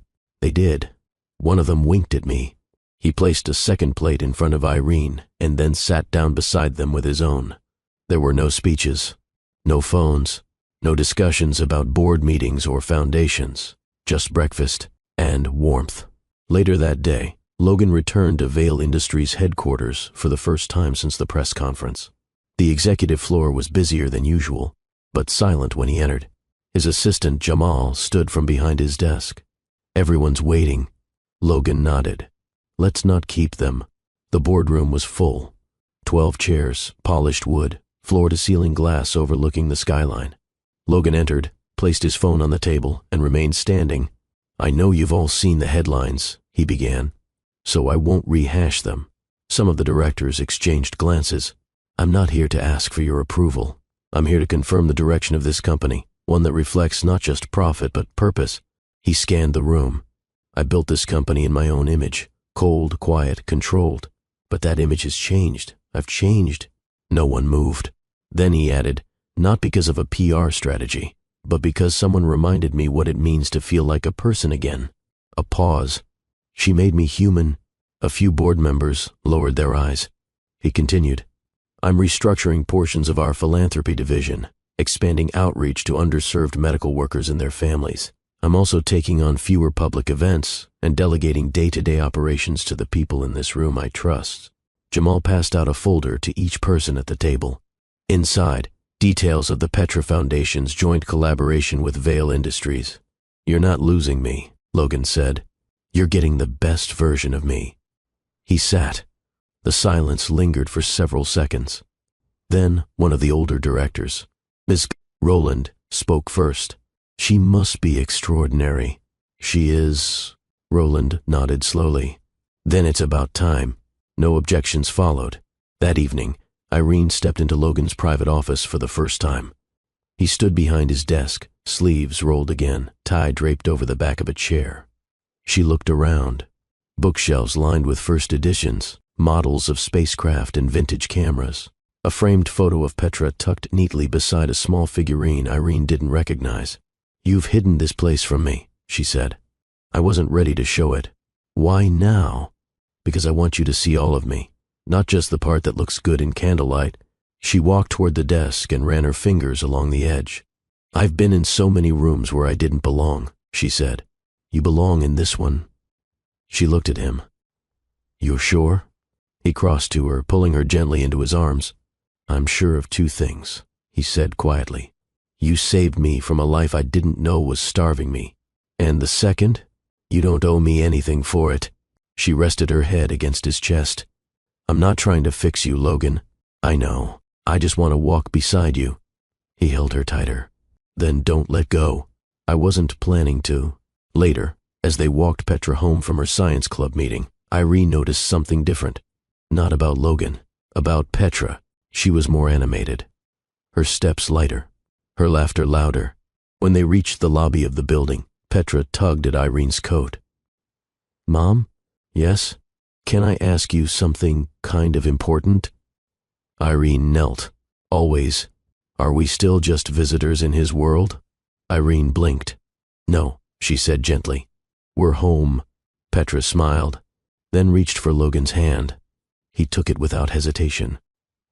They walked into the elevator together, three people with no shared blood, but one shared bond. Stronger than history, stronger than headlines, and finally, unchallenged by fear. No velvet aisle, no orchestra, no media list. Just a Tuesday afternoon, a quiet chapel on the Upper East Side, and the kind of silence that felt reverent, not hollow. Logan stood at the altar, no tuxedo, just a tailored gray suit and an open-collar shirt. His hands were steady, but his heart beat with a rhythm that defied even his most chaotic boardroom moments. He had been to Gallus. He had survived billion-dollar acquisitions, but nothing made him feel more exposed, more real than the weight of the next few minutes. The doors opened, and everything else disappeared. Irene entered alone. No one gave her away. She walked herself down the aisle, chin high, eyes locked on him. She wore a dress that moved like it had been sewn from breath, cream silk, sleeveless, no train. Her curls were tucked behind one ear, the other wild and free. In her hand, she carried nothing. She didn't need flowers. She had her story, and it had led her here. The officiant was an old family friend of Irene's, retired, soft-spoken, gentle in tone. They stood together before him, Logan and Irene, hands linked. Only Petra and Clara sat in the pews. No more than that. No decorations. No choir. Just presence. The officiant began. We are here not to witness the joining of two perfect people, but to celebrate. Two willing hearts choosing each other, fully, humbly, and without reservation. Logan's eyes never left Irene. He didn't blink, didn't shift. When it was time to speak, he did. I used to believe I was complete alone. I wasn't. I was surviving. You, he took a breath. You brought me back to life. You reminded me that strength isn't silence, and that love, real love, isn't control. It's surrender. Irene's lips trembled, but she nodded softly. When it was her turn, she whispered, I've carried so much alone. I built walls because I didn't know anyone would stay long enough to see past them, but you stood. You waited. You listened. You didn't just love the version of me that smiles. You loved the one that didn't know how. Logan's jaw tightened. Petra wiped a tear from her cheek. The officiant smiled. Do you, Logan Vale, choose Irene Castillo to be your wife, your partner, your heart's home, through clarity and chaos, comfort and change? I do, he said, instantly. And do you, Irene Castillo, choose Logan Vale to be your husband, your constant, your equal, through joy and through fire? I do. Then by the truth of your words and the vow of your lives, I now pronounce you partners in everything that matters. No fanfare, no applause, just breath, and the kiss. A kiss not rushed, not chased. A kiss that said, this is it. This is the life we built. They stepped out of the chapel into the cool air, hand in hand. A black car waited at the curb. Logan opened the door for both Irene and Petra. As they slid inside, Petra leaned forward from the back seat and placed something in Logan's pocket. He reached in and pulled out a folded note. In blocky handwriting it read, Dad, I knew you were hers since the night you let me sleep on your lap. Love, P. Logan pressed the paper to his chest. Irene reached for his hand and held it tightly as the car pulled away. They didn't need a reception. They didn't need champagne toasts or choreographed dances. What they had was enough. And more than that, it was quiet, solid, sacred. Back at the penthouse, Logan cooked again. Petra helped. She wore a white dress of her own, one she'd picked out from a boutique. Weeks earlier, just in case they ever became a family, she'd said. They sat on the balcony that night. No shoes, no candles. Irene laid her head on Logan's shoulder as Petra snuggled into her lap. Above them, the sky stretched wide and soft. I never thought this would be my life, Irene said. Neither did I, Logan murmured. Petra whispered, I did. They both turned toward her. I dreamed it before I ever met him. Logan brushed her cheek. You dreamed me? I dreamed someone who would see her. Logan looked at Irene. I do. And as the wind moved around them, carrying no sound but breath and warmth, they stayed there. Together, exactly as they were. Family, this is Dr. Phillips. If you're still with me right now, it means this story has touched something deep inside you. Don't keep that feeling to yourself. Let it shine. Take a moment to hit that like button so we know you're here and so YouTube can share this story with others who need its light. And if you haven't yet, please subscribe and join our Love and Twilight family, where every story is more than words. It's a journey of hope, healing, and love. Your support keeps these stories alive, and your comments make this space a true community. The plane touched down on a small strip carved into the emerald edge of the island. No control tower, no crowds, no cameras, just ocean on all sides, turquoise and endless. As the door opened, Logan stepped out first and inhaled the air, thick with salt, warm with promise. Irene followed, barefoot already, her heels tucked into her bag. Her sundress fluttered at her knees. She reached back to help Petra step onto the tarmac. But Petra wasn't here this time. This trip wasn't for family. It was for them. Just love. The villa stood alone on the western curve of the island, all white, stone and dark wood, shaded by palm trees and open to the sea breeze. There were no security details, no personal assistants hovering with schedules, no itinerary. Only one rule. Unplug from everything. Plug into each other. The silence was different here. It didn't echo. It didn't press. It invited. Irene wandered the open-plan interior, running her hands along the curved walls. Bowls of fresh fruit on the table. Linen curtains billowing like breath. A king-size canopy bed facing the horizon with no television in sight. She turned to find Logan watching her from the doorway. His shirt was halfway unbuttoned already. His smile was easy, real. This place, she said quietly. I bought it 2 years ago. She blinked. You own this? I never used it. Why not? He stepped closer, brushing a strand of hair from her face. Didn't know who to bring. That evening, they made dinner together. No chef, no five-star service, just Irene chopping fresh peppers while Logan grilled fish over an open flame.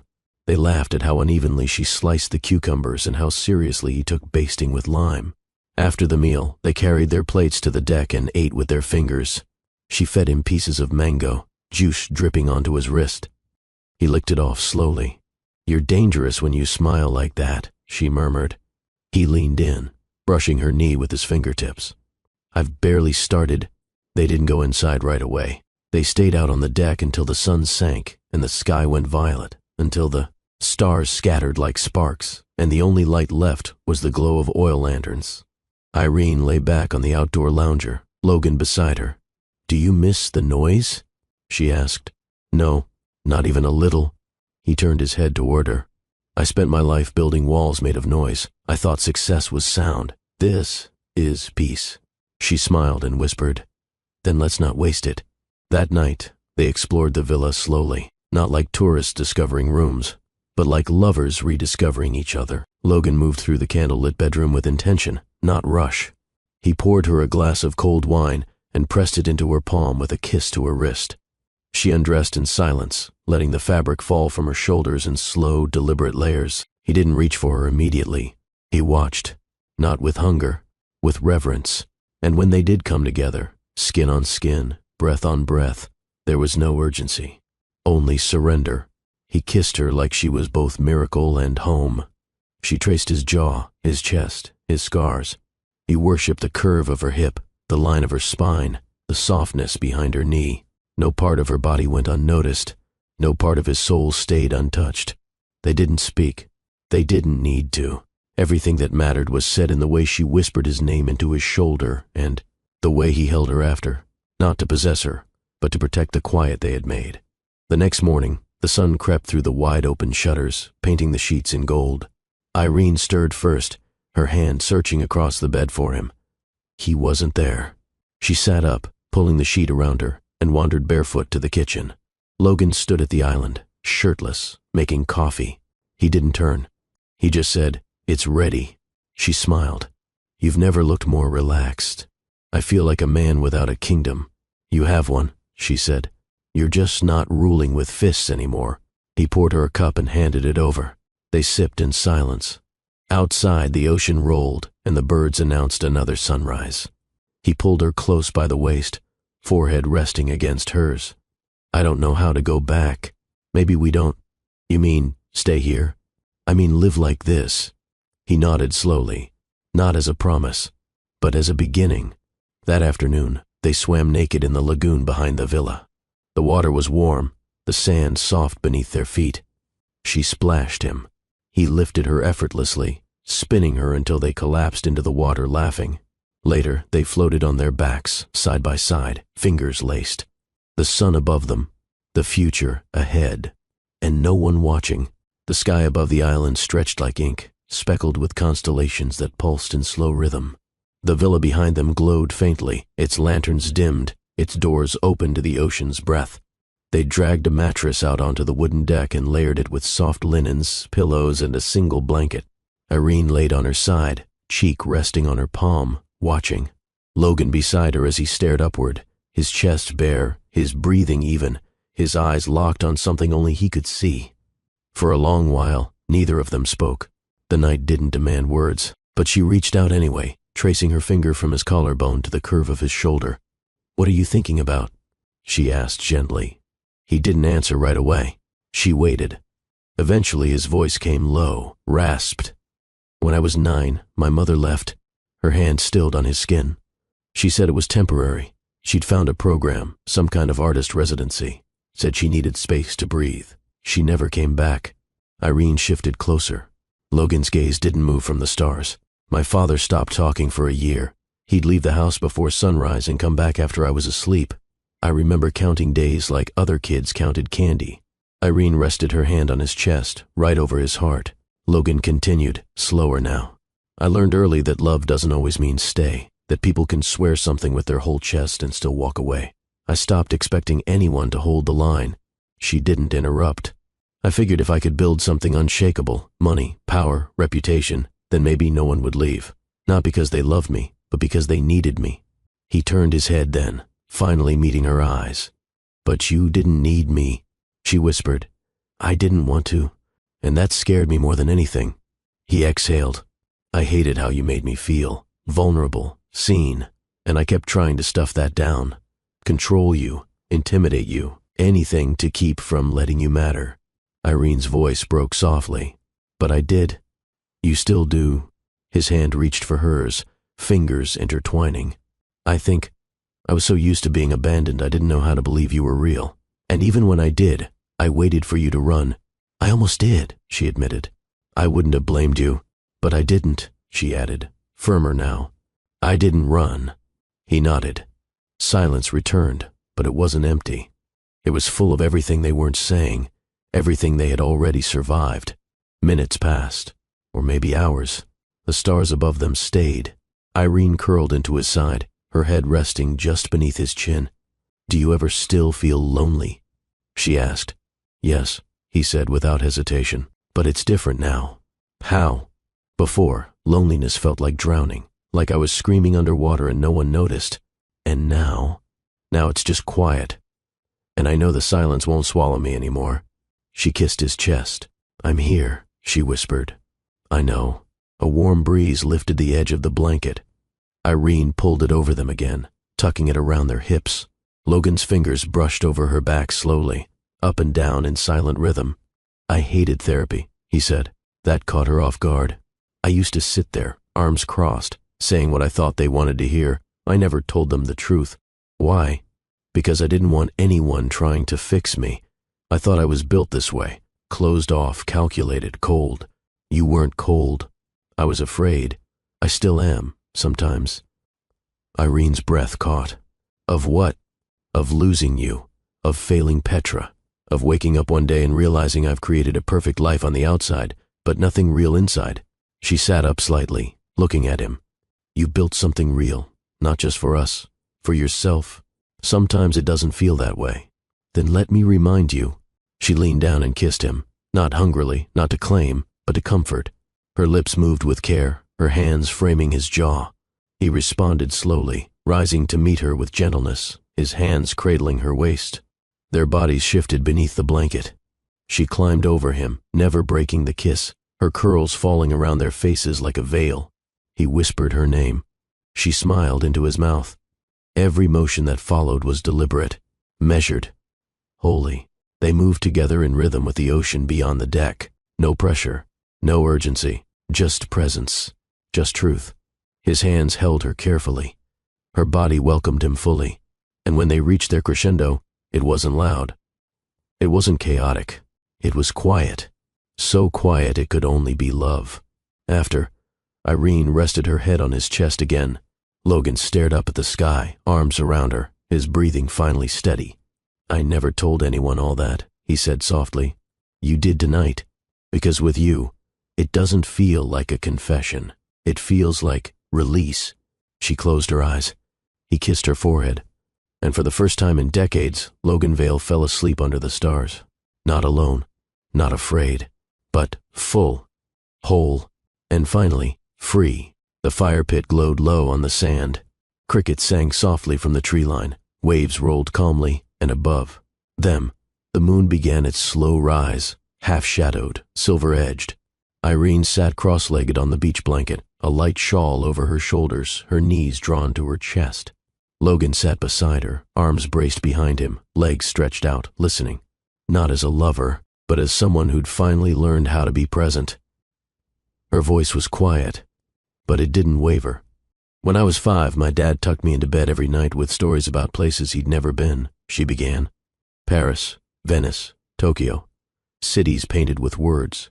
He used to say the world was too big to stay still." Logan turned slightly toward her. "I didn't understand him then. But I get it now." She stared into the flame, its dance reflected in her eyes. "Mom died when I was 8. Breast cancer, fast, too fast. One week she was reading to me in the kitchen, and the next, I was at a funeral holding a rose I didn't want to drop." Logan's hand found hers. She gripped it, hard. Dad never recovered. He tried, he really did. But the story stopped. The light went out in him. And in me. She paused. Took a breath. "I used to sit by the window and imagine a different life. One where my mom came back. One where I grew wings and flew away." He didn't speak. He just shifted closer. "I grew up on free lunches, thrift store uniforms, and the idea that dreaming too much was dangerous. But I kept doing it anyway." "What did you dream about?" he asked, softly. Her lips tugged into the smallest smile. "Freedom, a place where no one left, a kitchen with sunlight, a bed that smelled like fresh sheets, laughter that didn't sound borrowed." She glanced sideways. "And sometimes, a man who didn't look at me like I was fragile or broken or someone to rescue, just someone to choose." Logan's jaw tensed, his grip still firm in hers. "I got scholarships, worked 2 jobs, made my way through nursing school. There were nights I cried in hospital lockers because patients flatlined under my care. Days I skipped meals just to cover Petra's first daycare fees. And all that time, I told myself, keep going. One day, the story will turn. He looked at her like he was seeing her again, for the first time. You turned it, he said. She shook her head. No, life turned it, and then you happened. He tried to speak, but she placed a finger on his lips. I don't need saving, Logan. I never did. But I needed to be seen, really seen, not for what I could give, not for what I survived, just for who I am. Tears didn't fall. They weren't needed. This wasn't grief. They sat in the silence that followed, letting it settle between them like a blanket. The stars above them shimmered. The ocean pulled and released the shore with steady rhythm. And then, without a word, Logan stood. He reached for her hand. She took it. He led her back to the villa, slowly, deliberately, each step barefoot, each motion unhurried. Inside, he didn't light candles or turn on music. He simply walked her to the bed, pulled back the covers, and waited. She slipped off her shawl. He stepped out of his clothes. They met in the middle. No rush, no performance, no spark to ignite. They didn't need fire tonight. They needed warmth. She climbed onto him gently, her legs straddling his hips, their foreheads pressed together. Their breaths mingled in the quiet space between them. No games, no seduction, just presence. Her hands slid over his chest, anchoring her. His arms wrapped around her back, holding her close. And when they moved, it wasn't with urgency. It was with reverence. They moved not to reach a climax, but to feel everything they'd hidden for years, ache, resilience, longing, grace. She whispered his name like it was a promise. He kissed her shoulder like a prayer. Their eyes stayed open, locked, connected. And when the waves of release did come, they weren't thunderous. They were still, profound, sacred. She collapsed onto him, skin to skin, heart to heart. And for a long time, they didn't speak, didn't shift, didn't escape the moment. Later, she traced idle patterns on his chest, her voice barely a murmur. I've never felt this safe. He kissed her hairline. You won't shut down again? No, I can't afford to. Not with you. Good, she whispered. Because I'm not going anywhere. He wrapped both arms around her, pulling the blanket over their bodies as the wind picked up outside. They lay like that for hours, bodies entwined, minds at ease, hearts finally aligned. Morning would come, so would the noise. But tonight, beneath soft sheets and salt-kissed air, Logan and Irene weren't lovers chasing passion. They were two souls who had known the weight of abandonment and the ache of survival. And now, they were each other's refuge. Irene stood barefoot in the bathroom, clutching the small white stick in trembling fingers. Two pink lines stared back at her. She blinked once, then again. Her breath caught somewhere between joy and disbelief. She'd felt it, the heaviness in her chest, the odd flutter in her stomach, the way exhaustion pulled her down even when the sun was shining bright. But seeing it confirmed everything. She was pregnant, again, and this time, not just with hope, with life, with lives. Logan returned to the villa an hour later, sand still dusted on his ankles, sunglasses pushed into his hair, a fresh coconut in one hand and a small orchid in the other. He stopped the moment he saw her. Irene was sitting on the edge of their bed, fingers curled in her lap, eyes glassy. Irene? She looked up, then smiled, soft, radiant, unsteady. His heart flipped. She stood and walked to him slowly. I have something to tell you. He set the coconut and flower aside, nodding. She held out the test. He took it in his hand, looked down, then looked back at her. Silence wrapped around them. He blinked once, then again. You're... She nodded. He breathed in, staggered. You're sure? I took 3.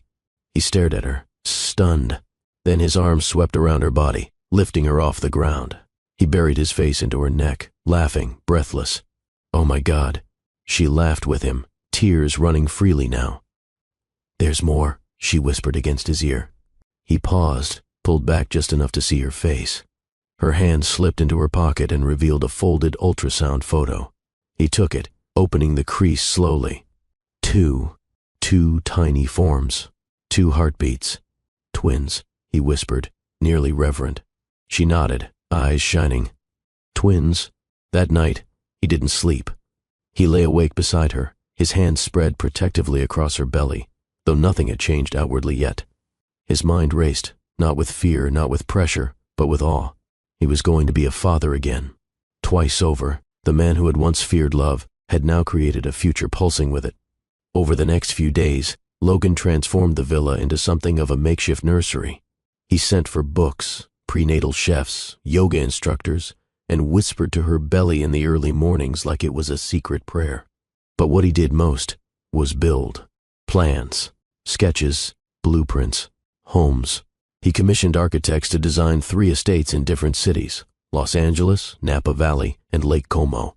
Each one crafted with floor-to-ceiling windows, nurseries lined in natural wood, meditation gardens for Irene, and playrooms facing the sunrise. He showed her the models with the pride of a man revealing his legacy. But Irene sat quietly as he explained. She smiled, touched by the effort, but something in her expression stayed still. "Do you not like them?" he asked gently. "They're beautiful, but—" She took a deep breath, eyes soft. "I don't need a mansion, Logan. I don't need lakes or wine cellars or marble tubs. Those things are lovely, but they don't make me feel safe." He waited. She continued. "Home, to me, isn't a place. It's the smell of your shirt on the couch. It's Petra running into the room with crayon on her hands. It's your arms after a long shift." He swallowed. "I know you want to give us the world," she said, "but we already have what matters." He stepped forward. His hand reached for her cheek. "You really feel that?" She nodded. "Every time you look at me like you are right now." Logan didn't argue, didn't try to convince her. Instead, he leaned in and kissed her forehead. "Then wherever we go, we build that." Later, they sat on the deck as the sun fell behind the trees. Petra napped upstairs, and the sea hummed its lullaby beneath the cliffs. Logan rested his hand on her belly again. "I wish I could hear them already." "You will." "I talk to them like they're answering. They are." He smiled, brushing a curl behind her ear. "I don't want to miss anything this time." "You won't. I missed too much before. You didn't know how to be there, but now you do." He nodded. I look at you, and I see what I never thought I deserved. And I look at Petra, and I wonder how I ever lived without her laughter. And now," he exhaled, "2 more." She took his hand and placed it flat against her belly. "They're going to know you, Logan. Not just the CEO, not just the man who buys islands and watches the market, but you, the man who sings to his daughter off-key and makes pancakes at midnight, the man who didn't run from love when it finally came." His throat tightened. "I want to do everything right. You already are." He pulled her close, kissing her shoulder, then resting his forehead against it. "You've changed everything." "No," she whispered. "You changed." That night, the rain came again, but it wasn't a storm. It was soft, cleansing. They sat by the window, Petra between them asleep, her tiny feet over Logan's lap, her curls spilling across Irene's arm. Outside, thunder murmured faintly, but it wasn't menacing. It was lullaby. Logan glanced over at the 2 women in his life, and the 2 still growing inside the one who made him whole. He pressed a palm to her belly and whispered, "Wherever we go, you are my home." It began with alphabet cards and a makeshift chalkboard. Logan had cleared one wing of the villa and turned it into a classroom, sunlit, cozy, walls filled with Petra's drawings taped up like masterpieces. A low white desk faced the window, and beside it, a taller one, where Logan sat daily, pencil behind his ear like a full-time teacher. He didn't hire a tutor. He became one. Every morning, Petra ran into the room with her backpack slung sideways, though she barely carried anything in it. She liked the way it made her feel, important, prepared. "Good morning, Daddy, Professor," she would giggle. Logan would rise, bow theatrically, and open her notebook. They practiced writing letters. "B is for baby," she'd say with a grin, pointing at Irene's growing belly. "Yes," Logan chuckled, "and D is for Daddy's soft heart." In the evenings, when the lessons were done, and Petra had switched to princess pajamas, Logan brought out something new, a telescope. Not just any telescope, but a hand-assembled father-daughter project. Chrome pieces, oak tripod, a dream written in parts. He taught her how to follow instructions, not rush, and tighten bolts slowly. Petra, ever curious, asked questions about constellations, black holes, and whether the moon had stairs. By the fourth evening, it stood tall on the deck, pointed to the heavens. They stared through it together. "That's Jupiter," he whispered. "Can we go there? Maybe someday. But for now, we can just wave." Petra saluted the planet.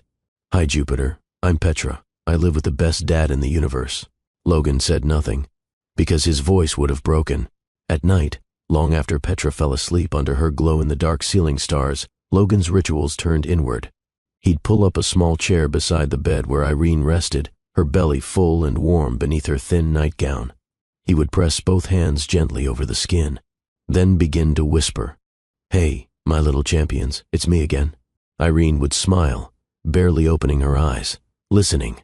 Today Petra wrote her name without help. She was so proud. I nearly cried. Okay, I did cry. "But don't tell her." He would stroke in slow circles as he spoke. "Your sister already loves you. She keeps asking when you'll come out." I told her, "Not yet. Mommy's belly is still your palace." Irene giggled. Logan leaned in. "And you know what? I'm going to teach you everything I know. Business, maybe. Ethics, absolutely. But most importantly, I'll teach you how to love." He kissed the top of Irene's belly. "Because that's what you're made of." Each night, his monologue varied. Sometimes stories from his childhood. Sometimes updates on Petra's schoolwork or the telescope alignment. Sometimes he sang off-key lullabies that made Irene laugh until her ribs ached. And always, without fail, he ended the same way. "You're not even here yet, but I already love you so much it scares me." One morning, Petra waddled into the kitchen holding a piece of folded paper behind her back. Irene sat at the breakfast table, sipping peppermint tea. Logan stood by the sink, squeezing oranges. "Daddy, close your eyes." He did. "No peeking. I swear." She handed him the paper. He unfolded it and found a stick-figure family. 4 large hearts over each head. 2 smaller ones nestled in a circle. He looked up. Petra beamed. "That's me. That's Mommy. That's you. And those," she pointed to the small ones, "are the belly babies." Logan crouched down and scooped her into a hug. "You're going to be the best big sister." She nodded confidently. "I already practiced sharing my cookies." That afternoon, Logan took Irene by surprise. He showed her a second telescope. Smaller, compact, painted white. "For the nursery," he said. "One day, they'll look through it, and we'll tell them, your sister helped build the first one." She touched the lens gently. "You think of everything." "Not everything, but I try." She stepped close, her hands sliding around his waist, head resting against his chest. "Do you know how many men disappear the moment parenting gets real?" "I do." "And do you know how many show up like you have?" "Not enough." She looked up. "You're giving Petra a father, and these twins a foundation. I'm giving myself the life I always dreamed of but never thought I'd deserve." In the final weeks before Irene's due date, Logan slowed the business world to a crawl. Meetings turned virtual. His team took over public appearances. He focused on home. Not the buildings, not the architecture, but the heartbeat. Petra's laughter in the hallway. Irene's glow in the mornings. The sound of 3 lives waiting to bloom. One night, when the rain tapped softly against the glass and Petra had long drifted to sleep, Logan found himself beside Irene again. His hand, steady as always, rested on her belly. But this time, the kick was strong, reflexive. He jerked slightly, eyes wide. That was, "They're getting restless." He placed both palms over her skin. "Are they fighting in there?" She laughed. "They're playing." He leaned in. "Well, listen up, you two. No funny business. Your mom's worked hard carrying you this far. Be nice." Another kick. He grinned. "They're already like you," Irene teased. "And if we're lucky," he whispered, "they'll have your fire and your faith." And for the rest of the night, he stayed there, whispering, dreaming, planning names in his head, imagining lullabies, cradles, tiny socks, and the moment he'd hold them for the first time. Not as a man afraid of love, but as a father overwhelmed by it. The hospital room was hushed except for the rhythmic beeping of monitors and the soft voice of a nurse preparing the incubator. Rain tapped gently against the window. Inside, time slowed. Logan paced in tight circles outside the delivery suite, fingers knotted behind his back. His usual composure, gone, suit jacket draped over a chair, sleeves rolled up, sweat clinging to his forehead. Every second stretched like an hour. Behind the swinging doors, Irene was in labor. Every sound from inside made his heart pound harder. A nurse finally peeked through the door. "She's asking for you." He didn't wait for clearance. He charged in. Irene lay on the bed, her hair damp, strands clinging to her temples. Her hand gripped the railing tightly, knuckles white. Her eyes met his the moment he entered. "I'm here," he said, rushing to her side. She smiled through the pain. "Of course, you are." He kissed her forehead, brushing hair out of her face, and whispered, "You're so strong."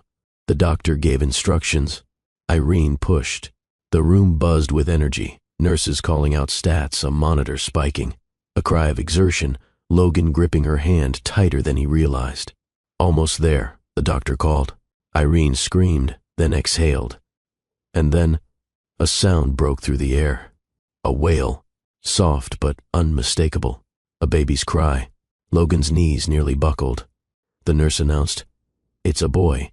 Tears sprang to his eyes. Moments later, another wave of effort, another push. Then came the second cry, higher pitched, urgent. "It's a girl." Two voices now, two cries in harmony. Logan dropped to his knees. He couldn't speak, couldn't move. He just wept. The nurse cleaned the babies quickly, swaddled them, and brought them over. "Meet your son and daughter," she said gently. He took the boy first, tiny, red-faced, a full head of dark hair. Then the girl, smaller, fingers curled into tiny fists, eyes already blinking curiously. Logan sat at the edge of the bed, holding both. His chest rose and fell unevenly. "Irene," he whispered, voice breaking. She looked at him with tears in her eyes. "I see them. They're perfect," he said. "They're ours." He pressed his lips to each of their heads. He didn't care that his shirt was stained with tears, or that he couldn't stop shaking. This wasn't just joy. It was something deeper, something seismic. He had touched ambition, touched success, touched wealth, but nothing compared to this. He turned to Petra, who had arrived moments before with her nanny. She stood quietly, staring at the bundles in her father's arms. Logan knelt, lowering the babies to her eye level. "Come meet your brother and sister," he said softly. Petra tiptoed closer, nervous. The nurse helped her onto the bed beside Irene. Logan guided her hand to the boy's cheek. "He's soft," she whispered. Irene smiled. "And she's mine too?" Petra asked, pointing at the girl. "They're all yours," Logan said. "All three of you. You're my whole world." Hours passed in a blur of checkups, swaddling, bottle attempts, and soft lullabies. When night came and nurses rotated out, Logan stayed awake. He sat in a recliner by the window, cradling both newborns, one in each arm. Petra was curled at Irene's side, fast asleep. The hospital lights dimmed to night mode. Outside, the rain had stopped. Inside, everything had changed. He looked down at the sleeping twins, chest tightening with a tenderness so profound it scared him. "You have no idea," he whispered to them, "how long I waited to meet you." He rocked slowly, brushing a finger along their cheeks. "I was scared of love once. I was afraid it made me weak, that it would leave." He looked over at Irene, peaceful, radiant even in exhaustion. "But your mother taught me different." He adjusted their blankets, eyes glassy. "I thought power was in control, but real power is this." He lowered his head, tears dropping silently. "You made me a father," and in that moment, Logan didn't feel like a billionaire, or a CEO, or a man trying to outrun the ghosts of his past. He felt like something new, something sacred, a protector, a nurturer, a witness to life's most miraculous turning point. When morning came, light streamed through the blinds. Irene stirred first, blinking at the sunlight. She saw Logan still awake, still cradling the twins, his head leaned to, the side eyes closed, lips parted in sleep, a soft smile on his face. She didn't wake him. She watched. And in that silence, she fell even more in love. Because this wasn't just the man who flew her across the world, or the man who kissed her spine like poetry. This was the man who held their children all night, afraid to let go. This was the father she prayed for. She finally rose and tiptoed to him, placed a kiss on his head. He stirred, blinking awake, careful not to shift the babies. "Hey," she whispered. "Morning," he said groggily. "You stayed up all night?" I didn't want to miss a second. She knelt beside him, touching his cheek. "You've changed," he exhaled. "I've come home." The auditorium pulsed with quiet energy. Rows of dignitaries, healthcare leaders, journalists, and everyday women filled the hall, many with infants cradled in their arms or toddlers tucked against their sides. Irene stood behind the velvet curtain, palms slightly damp, heart thudding, not from nerves, but from the weight of what was about to unfold. This moment wasn't about her. It was about them. A year ago, she was in a maternity ward with Logan, holding her newborn, twins and whispering prayers of protection into their tiny ears. Now she stood on the brink of launching something greater than a clinic, greater than a brand. A movement. Her movement. The Heartbridge Foundation. She smoothed the sleeve of her soft ivory suit, pressed a hand briefly to her abdomen to ground herself, and exhaled. Behind her, Logan stood silently in the shadows. No spotlight on him. No speech prepared. Just presence. Just pride. She turned to him, and he gave a small nod. No words were needed. He understood. When her name echoed through the microphone, the applause came like thunder. She stepped onto the stage. A massive backdrop behind her displayed the logo, two open palms cradling a heart wrapped in a ribbon that read, "No woman alone, no child unseen." She paused at the podium, scanning the sea of faces. Some women were survivors. Some were just starting their journey. Some were daughters of women who had given up everything just to keep breathing. Irene spoke. "I used to think strength looked like resilience, that if you just kept pushing, you'd eventually arrive at peace. But I was wrong." She let that linger. Strength is asking for help when you've been conditioned to suffer in silence. Heads nodded. Some eyes shimmered. She continued, voice unwavering. "After Petra was born, I returned to work within weeks, not because I wanted to, but because I had no choice. I was a single mother with bills, no family nearby, and a system that failed to ask, 'What do you need?' A quiet murmur rippled through the crowd. I made it through, but just barely, and I swore, if I ever had the chance to change that story for someone else, I would." The screen behind her shifted, revealing blueprints, renderings, and infographics. Phase 1, 6 birthing centers across underserved regions. Phase 2, free prenatal care, counseling, and early childhood education support. Phase 3, a mobile app connecting single mothers to emergency housing, telemedicine, job training, and mentorship. And at the center of it all, a 24/7 hotline staffed by nurses who had walked the same path. "I didn't build this to save anyone," she said firmly. "I built it to remind women they were never broken to begin with." Applause rose, steady, then overwhelming. She stood tall, not as a nurse, not as a wife, not as a mother, but as a woman who had turned her private pain into public purpose. Backstage, Logan's throat tightened. He'd seen her in satin robes, in hospital scrubs, in laughter and in labor, but nothing compared to this. She wasn't his anymore. She belonged to something larger, to a mission, to a legacy, and that was exactly as it should be. Later, after the event wound down, he waited by the loading dock, away from cameras and champagne. She exited through the side, her heels clicking softly on the concrete. She spotted him instantly. No security. No speeches. Just two people beneath fluorescent light, the scent of warm asphalt around them. She didn't say a word. She walked right into his arms.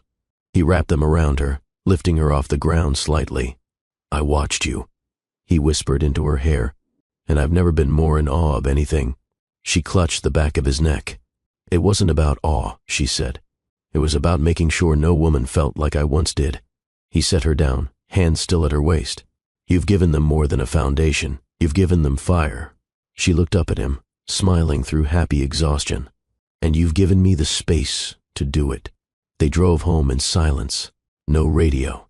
Just fingers interlocked across the center console. At the estate, the twins were fast asleep, Petra snuggled between. Them on the couch with their nanny softly humming from the kitchen. Irene watched them for a moment, then turned to Logan. "Let's never stop building," she said. He kissed her temple. "We never will." The Geneva skyline sparkled beneath a twilight sky, sleek towers reflecting off the lake like a city made of stars. Inside the Global Innovation Forum's flagship amphitheater, world leaders, tech giants, and changemakers filled the grand space, an audience that had witnessed history in code, in spaceflight, in policy. But tonight, they were about to witness something far more personal. Backstage, Logan stood quietly, surrounded by handlers adjusting his mic, straightening his collar. He wore midnight blue, no tie, no unnecessary armor. He looked calm. But inside, something shifted. This time, it wasn't about what he'd built. It was about who he'd become. A stagehand gave the cue. He walked into the flood of light. Applause roared instantly. He was, after all, one of the youngest self-made billionaires on the global register. His company shaped everything from wearable health AI to climate-coded infrastructure. For years he had spoken at this summit. His ideas were covered. His predictions were dissected. But this time, he didn't bring a slideshow. He didn't bring talking points. He brought something more vulnerable. He stepped to the podium. Tonight, he began, voice measured, I was expected to speak on the next era of augmented cognition. But I've realized something, far more radical than neural networks or quantum learning. He paused, gaze sweeping the room. None of that matters. If we don't know how to feel, the auditorium hushed.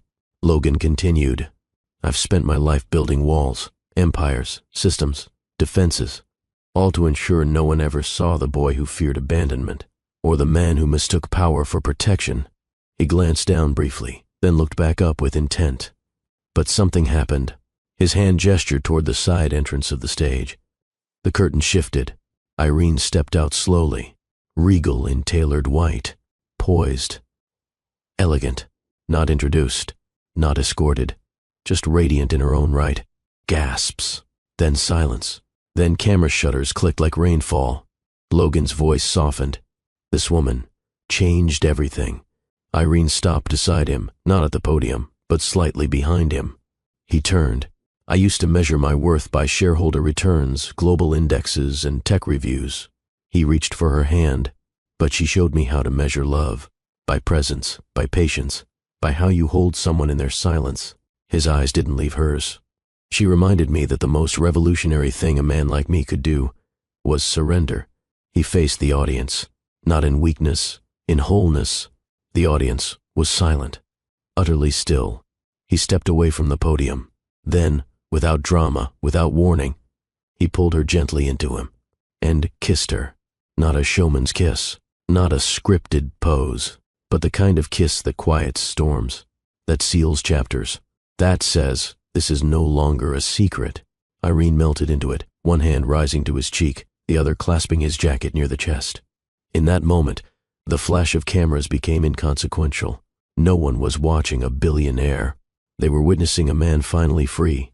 The clip would later flood every platform, not as gossip, not as scandal, but as a cultural moment. Logan Holt kisses partner at Global Summit, calls her his greatest innovation. The headlines varied, but the story was the same. A man once known for his ice now wore fire on his sleeve. He didn't apologize for it. He invited the world to see it. Backstage, Logan and Irene sat in silence after the panel. He leaned forward, elbows on knees, fingers laced. I didn't mean for that to go viral. She smiled, brushing her thumb across his wrist. I know. He looked at her. The lines at the corner of his eyes softened. I meant every word. I know, she said again. He exhaled slowly.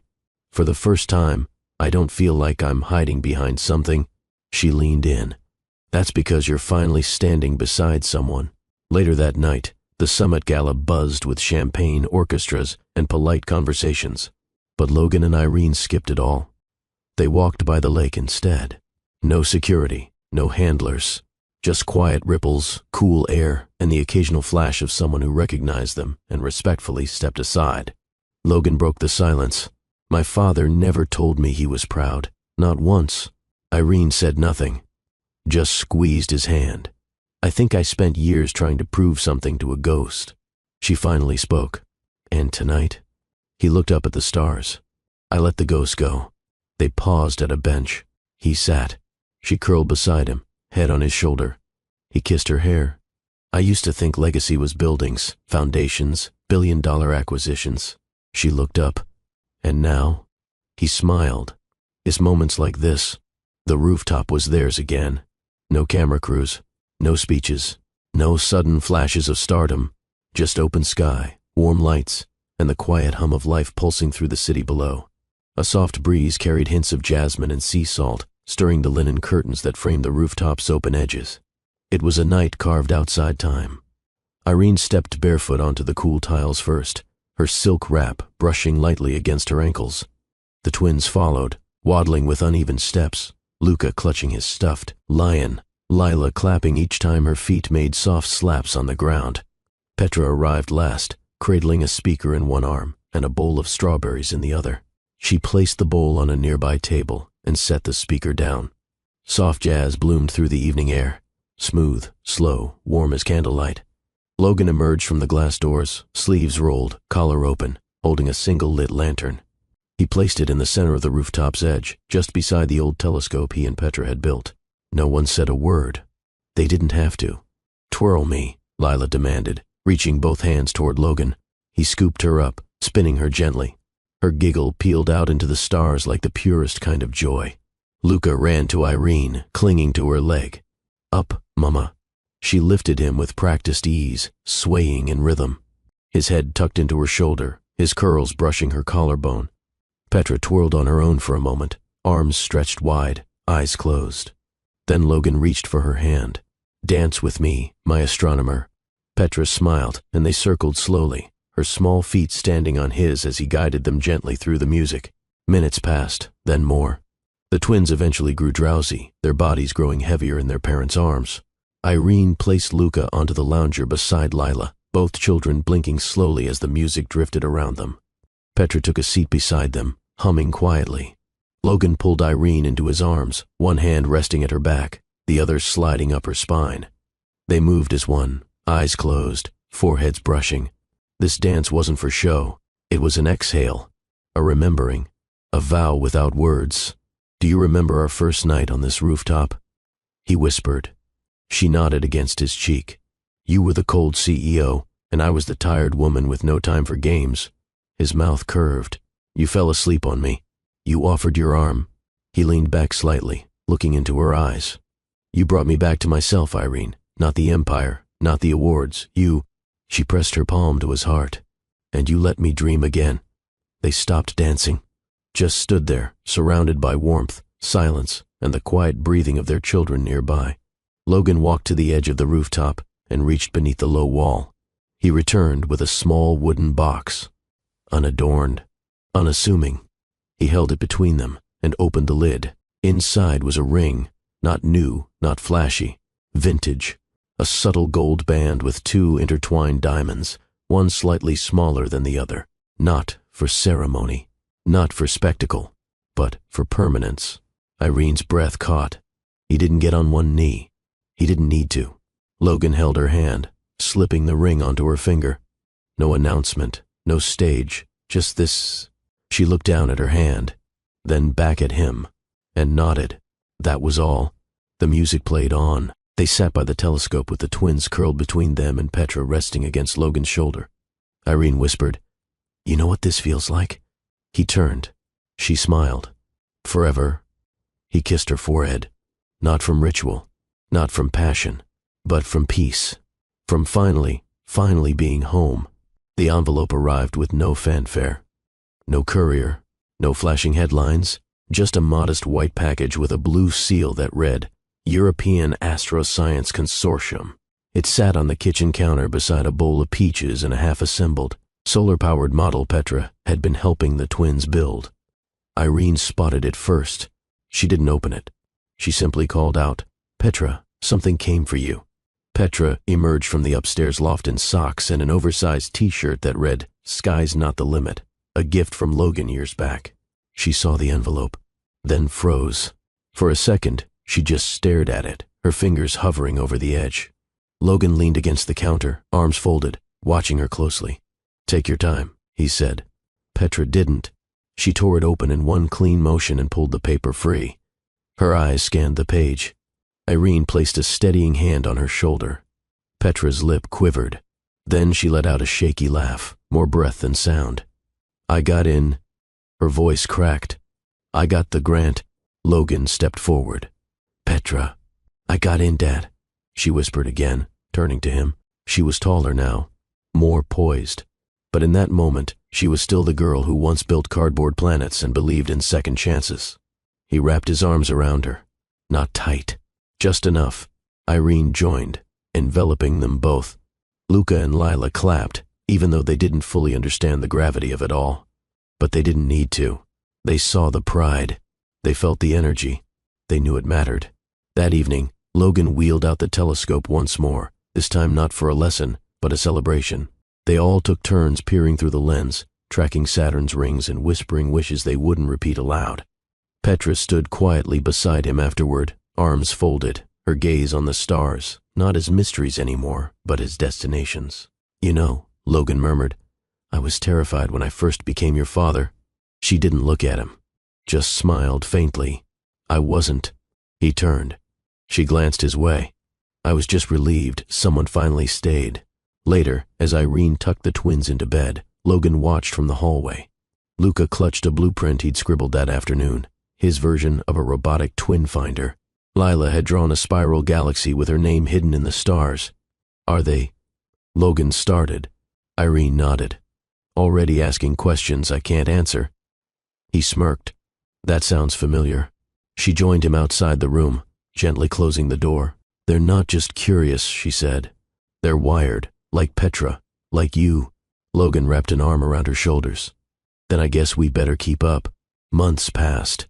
Petra left for Geneva, carrying with her a weatherproof case filled with designs, sensors, and a leather-bound notebook Logan had gifted her on her 18th birthday. Inside the first page was a simple inscription. "You didn't just reach for the stars, you made them reachable for others. Keep going." Luca and Lila helped pack her bags, hiding little notes inside her clothes. Stick, figures with hearts and rockets, their names signed in crooked block letters. The night before she left, the entire family gathered on the rooftop. No lanterns, no guests, just quiet. Petra stood between her parents and looked out at the sky. "I used to think the universe was massive and lonely," she said. "But now, I think it's wide because it was meant to be shared." Logan said nothing. His hand rested lightly on her back. Irene simply kissed her forehead. After Petra left, the house didn't feel emptier. It felt purposeful. Logan converted one wing into a workshop for the twins, complete with modular science tables, 3D printers, and a floor-to-ceiling magnetic wall for diagrams and solar maps. Luca insisted on naming it the Smart Lab. Lila countered with Starlight Zone. They compromised on Starlight Lab, their first invention, a solar-powered night lamp that glowed in constellations across the ceiling. Logan helped them build it. Irene recorded every minute. One evening, Irene walked into the study and found Logan alone, looking at Petra's old telescope. "She called this morning," Irene said softly. They gave her a segment on the orbital design panel. He turned, a slow grin forming. "Already?" "She said your notebook got her through her first night." He looked down. "Did I do enough?" Irene crossed to him. "You didn't just father her, Logan. You shaped her foundation." He exhaled. "And the twins? They're not waiting to be shaped," she said, smiling. "They're shaping us." Later that week, Irene came home to find Luca building a miniature model of their penthouse using cereal boxes and glue. "I'm making it earthquake-proof," he declared proudly. Lila walked in moments later, wearing a cape fashioned from her mother's scarf. "I'm the universe's protector," she shouted, spinning wildly until she landed on a beanbag. Logan peeked out from behind a whiteboard full of equations, raising one brow. "You okay, Captain Lila?" "I'm more than okay," she said with a grin. "I'm legendary." Outside, dusk gathered. Logan stepped onto the balcony, gazing over the skyline, the very one Petra once studied with awe. He wasn't thinking of figures or boardrooms. He wasn't mapping out his next expansion. He was watching stars rise. And for the first time in his life, the future didn't feel like something to control. It felt like something to trust. The rooftop was dressed in soft amber lights, strung low like stars brought closer just for them. No photographers, no flashing bulbs, no reporters. Just family, just love. Luca sat cross-legged on a velvet cushion beside a makeshift altar, twiddling, with a ring box he'd insisted on guarding like a national treasure. Lila spun slow circles in a white tulle dress that billowed like a cloud, her curls bouncing as she hummed a tune only she understood. Petra stood quietly near the balcony railing, arms folded, a half-smile resting on her lips. Logan stood alone in the center, in a simple suit, no tie, no brand logos, no armor of wealth. Just a man, ready again. Irene emerged through the open glass doors. No train followed her. No bridesmaids announced her arrival. Just wind curling through her dark waves and a gown that shimmered not from sequins, but from the way it caught the last rays of evening sun. Logan's breath hitched. He had seen her in diamonds. He had seen her giving birth. But nothing compared to this woman who chose him again, not out of need, but love. Irene stepped forward slowly. No music played, only the soft whispers of the wind. Petra joined her midway, kissing her cheek and handing her a small bouquet of lilies, fresh, fragrant, wild. "Ready, Mom?" "Always." They met under an arch woven with vines and handwritten notes from the twins, folded into paper flowers. One read, "Daddy, say nice words, or we'll tickle you." Another, "Mommy, don't cry too much. You're already pretty." Luca sniffled dramatically from the sidelines. "I'm not crying," he muttered. "Just allergy stars." Lila elbowed him. "Stars don't make you cry, silly." "Then what's that on your cheek?" Petra asked, grinning. The laughter was soft and real, like the air itself had relaxed. Logan took her hands. They were smaller than he remembered. Or maybe he was just holding tighter. A breeze swept through, carrying the scent of orange blossoms planted at the corners of the rooftop, the same ones Irene used to water every Sunday at dawn. They stood in silence for a moment, letting the weight settle in. Then he spoke. "I used to think love was about timing," Logan said. "Catching it at the right moment, holding it hard enough not to lose it." His voice didn't shake. "But you taught me something else, that love doesn't need perfect timing, it just needs truth." He glanced at their children. "At my highest I had empires, at my lowest I had regrets, but you stayed. You made everything real." He squeezed her hands gently. "You gave me a daughter I didn't know I was worthy of, and 2 more lives that redefined everything I thought I was capable of." He paused, his eyes glassy. "I promised to never lead with fear again, only love." Irene took a slow breath. She didn't look down, not even once. "When I met you," she began, "I was falling, out of hope, out of shelter, out of dreams." Her eyes never left his. "And somehow you caught me, not with promises, but with your silence, your arms, your effort." She blinked once. "Even when you were unsure, you stayed, and when you stumbled, you rose again. Not alone, never alone again." She leaned closer. "I vow to keep choosing you, on the quiet days, on the hard days, in the chaos and the calm, because love to me looks like this, like you." Luca opened the ring box with theatrical flair. Petra laughed and handed them each a band, silver, etched with constellations. Logan slid the band onto Irene's finger. She did the same. No officiant declared them anything. They were already everything they needed to be. As the final light faded into indigo, Irene wrapped her fingers around his and pulled him in, whispering something only he heard.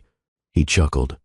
And then, just as Petra lit the tiny sparklers lining the balcony, they kissed, not out of ritual, not for tradition, just to remind the world this was there forever.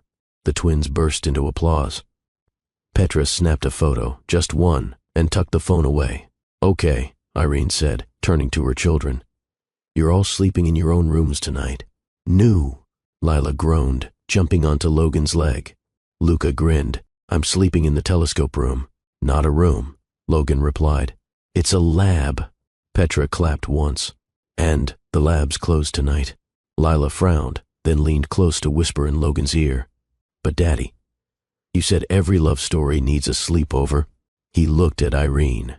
She shrugged. "Well, she's not wrong." That night, they didn't retreat into wealth or walls.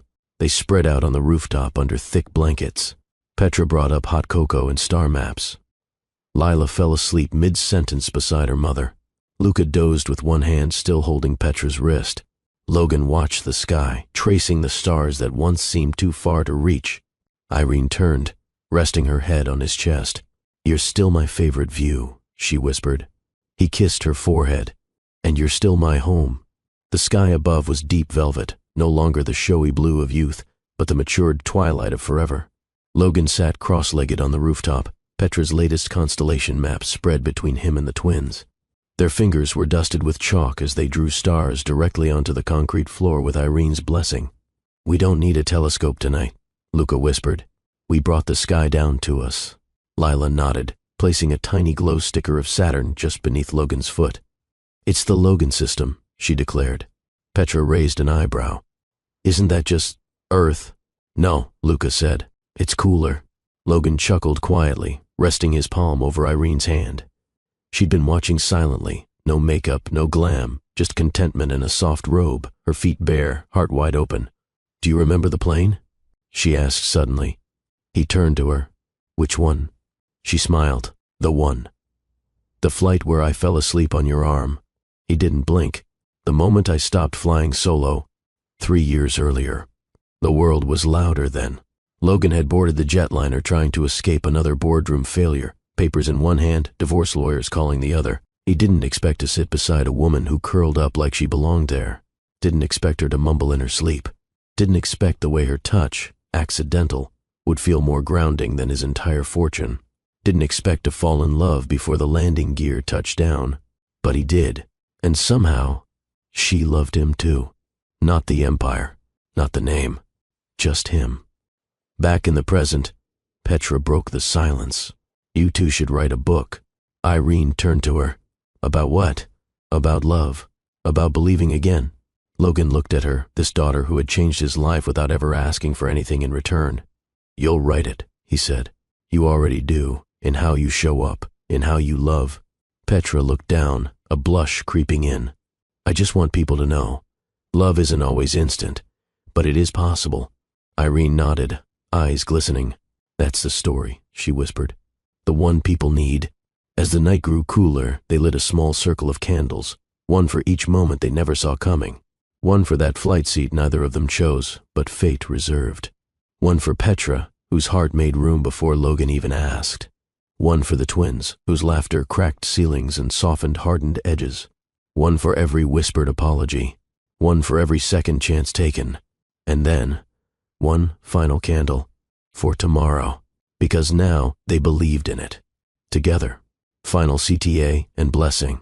If this story moved you, if you've ever believed that love can find you in the most unexpected places, even in silence, if this story moved you, if you've ever believed that love can find you in the most unexpected places, even in silence, even after pain, even when you've given up, then don't let this be just a story. Let it be your reminder that it's never too late to love, it's never too early to hope, and it's never too far to be found. If you believe love can find you anywhere, even on a plane, comment, "I believe in divine encounters." Like, share, and subscribe to Love and Twilights, where stories remind us that love writes its own flight plan.